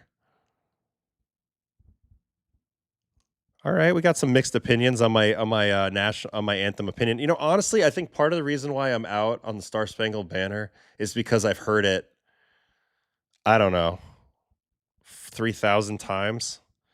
and most people sing it like trash. So I'm kind of more on, or I'm just bored of it. Maybe it's a me thing, but I see Maya, you're into it, and that's fine. All right, what else we got here? Adam could pitch for Panama with a fake mustache. Oh man. Adam, what do you think about how Take Me Out to the Ball Game was written by a man who had never been to a baseball game? I've never known about that. So I don't even know what to say. Take Me Out to the Ball Game is a classic though. So I don't even know what to say about that. Ooh, Matt Wilkinson coming in, Tugboat coming in for Canada. Just so you guys know. We're singling down to the bullpen, bringing in this guy, Al Pastor. When is he coming into this game? That's me. I am Mr. Al Pastor. There's a version of the Italian national anthem that has a club vibe to it. I believe it. I believe it. Any good Joey Cora stories? All right, so Joey was third base coach with the Mets when I was there. He was also a player that I freaking hated when I was a kid because he was on the Mariners, and he used to bunt and do annoying shit against the Yankees, and he used to wear these pins in his hat, which my dad says were illegal, and so we used to say he was a cheater. Joey Cora is a damn cheater, except then I got to meet Joey Cora, and he's a really nice guy, and he's not a cheater at all, and I also have a really good relationship with his brother, Alex. I'm a lot closer with Alex, just different personalities. I don't think me and Joey are like the most copacetic necessarily, but me and Alex get along great. And I love the Cora family, obviously baseball royalty in Puerto Rico. I think it's funny how intense he is at third base, like always pointing at the ball, always holding up the amount of outs. Like he has his things that he does that are very intense at third base, but he's a really good third base coach for a reason. So Joey freaking Cora, the cheater, according to my dad when we were kids, even though he's obviously not a cheater, but we used to think him wearing these pins in his hat was against the rule. Brazil anthem is goated.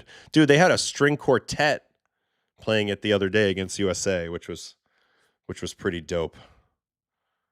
Pretty dope. The Star Spangled Banner is really difficult to sing. You need to have a massive range. That's my thing. I think a lot of people stink at singing it. When they do a great job, that's great. But a lot of people stink at it, so it sucks. You're worried about my taco order? What are you worried about? It says it's on the way.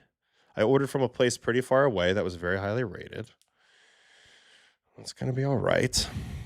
All right, we got Tugboat in the game. Tugboat punched out the first guy.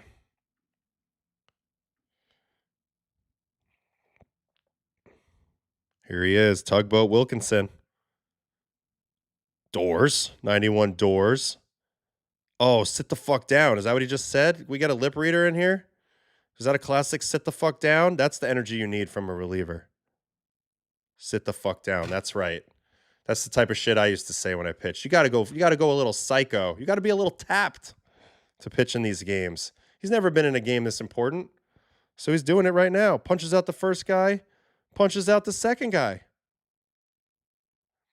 Come on, Tugboat. Do it, baby. Tell him to. Say who's next.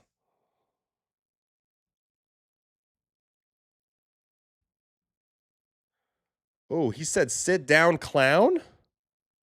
There's no way he said sit down, clown. Now I have to retract to see if he says sit down, clown.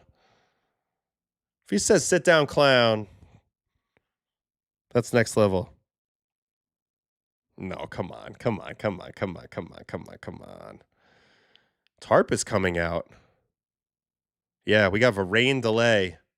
Status change delayed. This is brutal.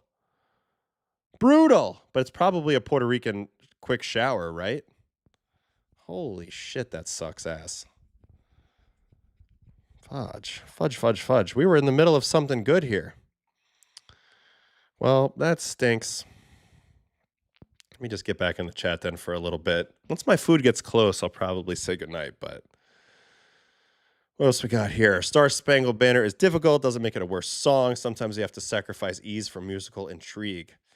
You know what's great about this stuff is like it's all just opinion based. I agree with obviously I have my opinion, and everybody's allowed to have theirs. So it's good. America the Beautiful is also goated though as a song, so I wouldn't mind if they had that as a little anthem. I love America the Beautiful as well. I think it's really good, really beautiful. That would be really great as well. That would do a great job. I need to print a pic of Daisy for Oak. Remind me. Okay. You know, Daisy's been really, really naughty lately when I'm not at home. Apparently, she's been escaping the yard. Neighbor had to bring her home today. So now we're going to have to figure out how to stop that from happening.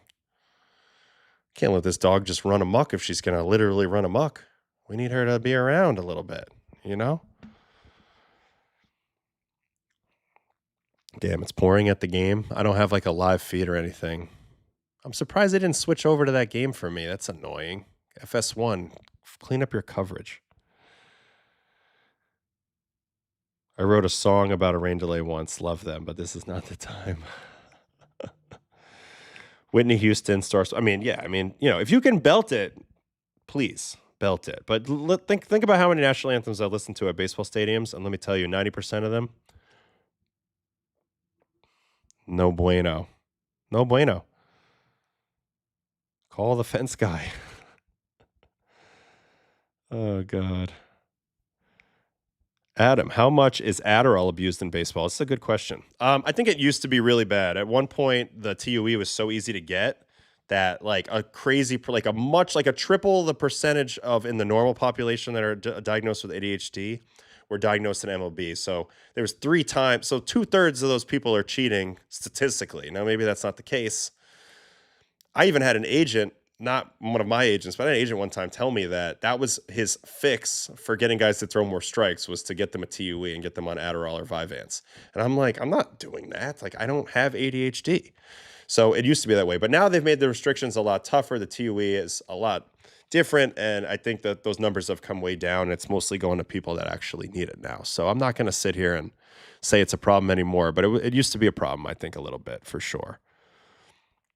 Because I take an Adderall one time at a bachelor party because I wasn't sleeping for a few days in Costa Rica, and I was freaking locked in everything we did.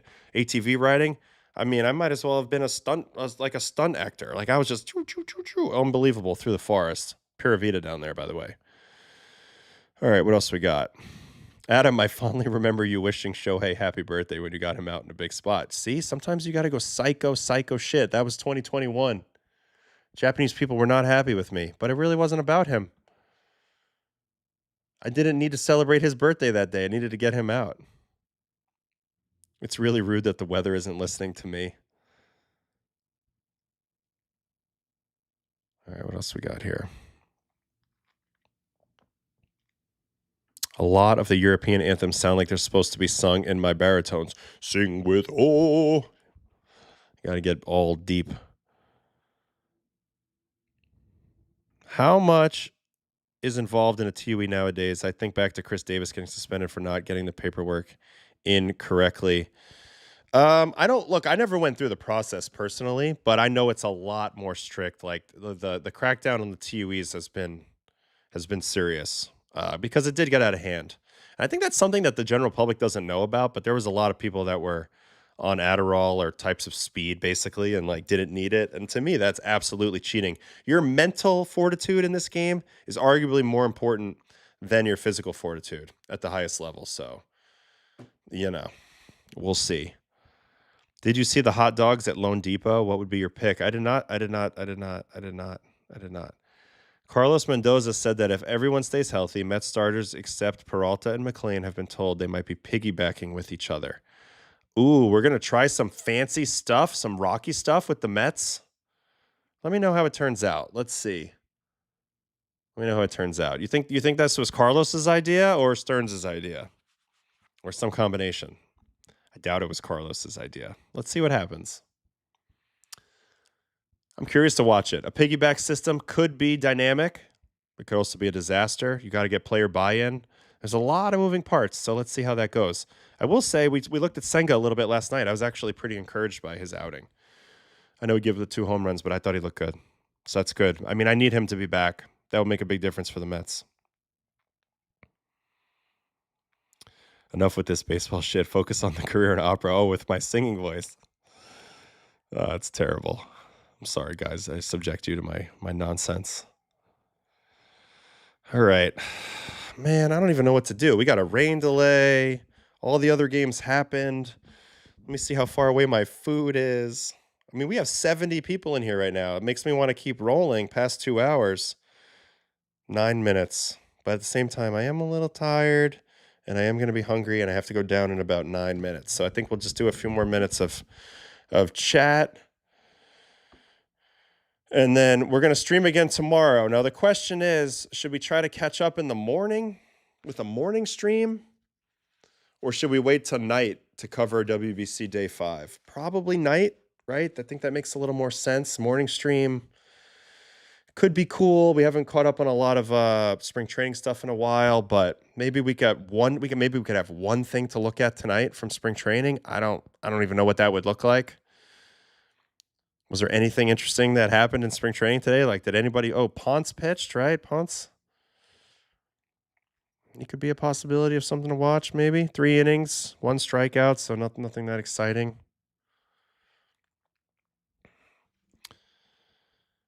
Dun, dun, dun, dun. Man, there's so many comments in the chat. Did I have any teammates that were actually good at singing? Well, Wainwright thinks he's good at singing. Was that mean? I'm just kidding. Martin Perez, great singing voice in Spanish. Tremendous singing voice. My guy Fisher on this team, he's got a band. He's got a band in Jersey. It's something Kirk and the Jerks. And I like his vibe. So even though I don't know if he's a good singer or not, I'm going to say him. There's probably a bunch that were good at singing. I just don't remember a lot of them, honestly. Garrett's got an interesting like opera voice too. Why did baseball have a 60-year period where everyone got offended on every silly, let's play WBC style? I just think in the grind of the season, it's a little exhausting to have this much output all the time, but it's so cool in a tournament state. All right, we're just going to take questions. I don't think there's any real spring training I even want to look at tonight, and I have to go down in a few minutes. So we'll just be in the chat here for a few minutes. If this Canada game miraculously starts playing in a few minutes, let me know. And if not, I'll be following it like everybody else. I just won't be on the stream anymore, probably. All right, what did I used to do in rain delays? So I used to eat. I used to sometimes sleep if they were going to be long. And if not, I hung out with the boys. So played cards, watched another game that's on TV. Chess, definitely chess a lot of time during rain delays. FaceTime with the family. Basic stuff. Sometimes go take pictures. If it was really, really stormy, go to the dugout, take some pictures, admire the rain. I do like rainstorms, generally speaking, but just try to kill time and not get too stiff, because a lot of times as a reliever, you might be the first guy in after the rain delay. So try to maintain some level of mental clarity throughout the rain delay, but do whatever you got to do. You're hungry, go eat. You got to go to the bathroom, go to the bathroom. Want to hang out with the boys, hang out with the boys. So rain delays aren't so bad in the big leagues. I think they suck for starters, because starters don't like to get their routines messed up. But for relievers, we just grinders, man. We just kind of go with what they give me, All right, looks like morning stream, night stream. I think it's going to be night, to be honest with you. I'm kind of tired. I need to get a TUE between the ADHD and TISM spectrum. Just show me where the video room is. Ooh, Chase Burns, DeVries Grand Slam. This is all interesting stuff. I'm just so WBC locked in right now. You know what I mean? Okay, Baseball After Dark. We got you. Ponce looked good, hitting 96. Adam, if you live stream from the bullpen during the game, that would be something unique. I don't think they'll ever let me do that. That would be cool, though. Ayo, where'd you get this hat? So this was in the swag bag. This came for free. It's got an Italian hat on the side. It says Houston for where we are. So every site has a different hat. This is a New Era hat, so you can get a New Era. I'm sure on newera.com or whatever, they're probably selling these. But if you're going to buy a hat, just buy a baseball and coffee hat. You know what I mean? Best soccer player in MLB. I don't have a great feel for this. I know, I'll give you an example of somebody who was really into soccer. I know was Freddie Galvis. I think Freddie Galvis had some real skill back in the day. Shortstop. Yes, WBC swag bag. I did get it. It's got a charm bracelet, the hat. It's got AirPods in it. It's got a WBC tumbler cup in it. I also got these Franklin, this is not from this, but I took these from the field, WBC wristbands. These might come in healthy and handy for pickleball or tennis down the road for me. There's also like a little purse thing that I actually think is pretty cool. I wonder wonder if my wife or daughters will want this. Let me show this off real quick. This is the last thing. There's one other thing, but what do you think of that? Little handbag, WBC baseball handbag with like a card holder in the back, shaped in a circle. I think it's kind of dope, honestly. So they did a great job. MLB crushed it with these gift bags. Got to give them credit for that. Any player is really good at card tricks. Michael Kadire could do magic. He could do magic tricks. He was good. He would do that during rain delays. He was awesome. So that's my answer for that. Michael Kadire. What a pro, too. The most pro. What's the latest you drink coffee? It's too late now. Maybe 6. Speaking of hoodies, when are they dropping? I mean, I could drop them now. So maybe I will later. If I feel like I have time, I'll put them up on the site, the inventory a little bit. And then when I get home, I'll start shipping them if people want to buy those. How often would you watch other games in the clubhouse? Me, all the time. I mean, I can't turn it off. I'm the type of guy that if there's a game on at the field, I'm usually watching it. If there's multiple games on, I'm in a place where I can watch multiple games. I used to do this thing in Colorado where the East Coast games would start 2 hours before our game. So like at 2 hours before our game, I would go in the video room and I would watch the start of 8 games, at once. And then I go home at night and watch Quick Pitch on MLB Network. So baseball. Now we do baseball and coffee. But when I was a player, I was always seeing what was going on.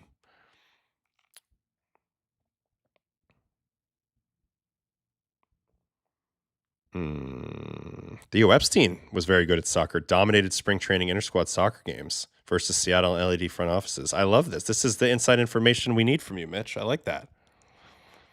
That would be a good handbag to take to the ballet. Now we're talking. I can ride to the pickleball court on my Vespa. Yes, now we're talking. Can you happen to find another wristband? I actually have a whole bunch of these. Maybe we could use these as giveaways when I get home. What do you guys say? We could do a couple giveaways. I don't need all of them.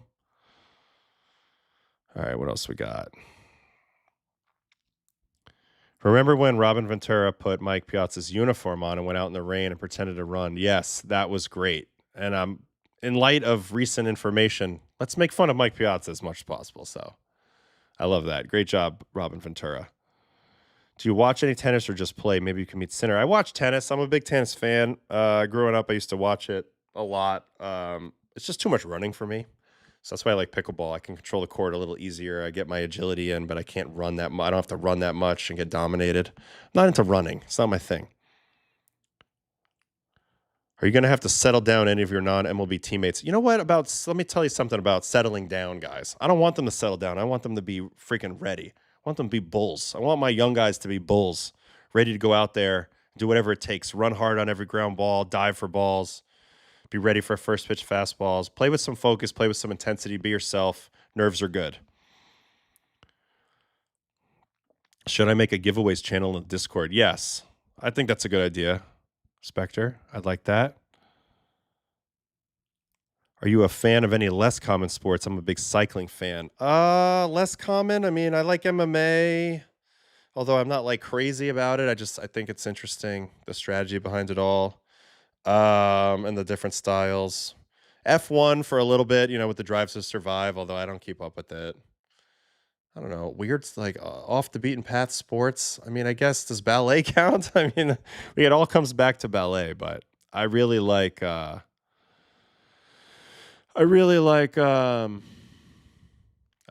art form. Chat is going to the Italy Selly when you guys win the gold. Right here, baby. Figure skating's great for the Olympics. I love how, and I do the same thing. It's like I become a figure skating expert as soon as the Olympics are on, and I don't watch it any other time. Me and my mother, we just comment like we know stuff. But what's funny was I didn't really know about any of these competitors this year, and I started watching the Olympics a little bit. And I caught Allison Liu's short program or something, not the day she won the gold. I caught it, and she was great. She was consistent. She did every move. She danced with passion. She skated with passion.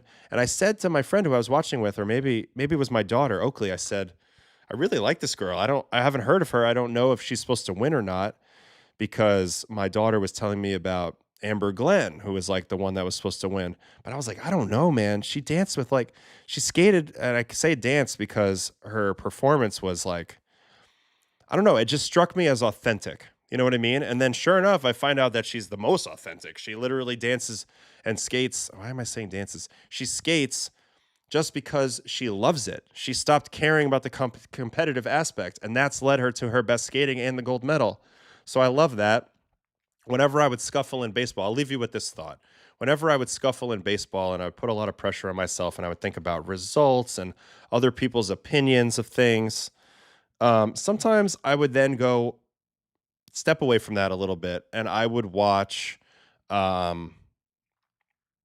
skateboarding videos and surfing videos and rock climbing videos because in those disciplines, the person simply wants to see how good they can become at that discipline, right? How good can I become at skating? Like the competition is just like sort of part of it, but really it's a competition with yourself. How good can I become at something? And when I was in that mindset as a pitcher, how good can I become at pitching? That's when my pitching took another level. So I don't know. For me, at least, that type of thing would get my juices flowing. Doing something just for the love of it, doing something just because this is who I am, and not necessarily because there's some reward or some expectation on the other side, if that makes sense. So I'm gonna take it in. I'm gonna take it in for the evening. 2 hours and 18 minutes of stream time today. Had a great time with you guys. Really appreciated it. Hopefully that Canada game comes back not in the middle of the night. So I'd love to see what happens there, Canada and Panama. And tomorrow we have another big day. I am off. We will do baseball after dark tomorrow. I appreciate you guys so much for hanging with me today. This was a great stream. You guys are the best, and I got to rock and roll. All right. Have a good one. See you later. Bye-bye.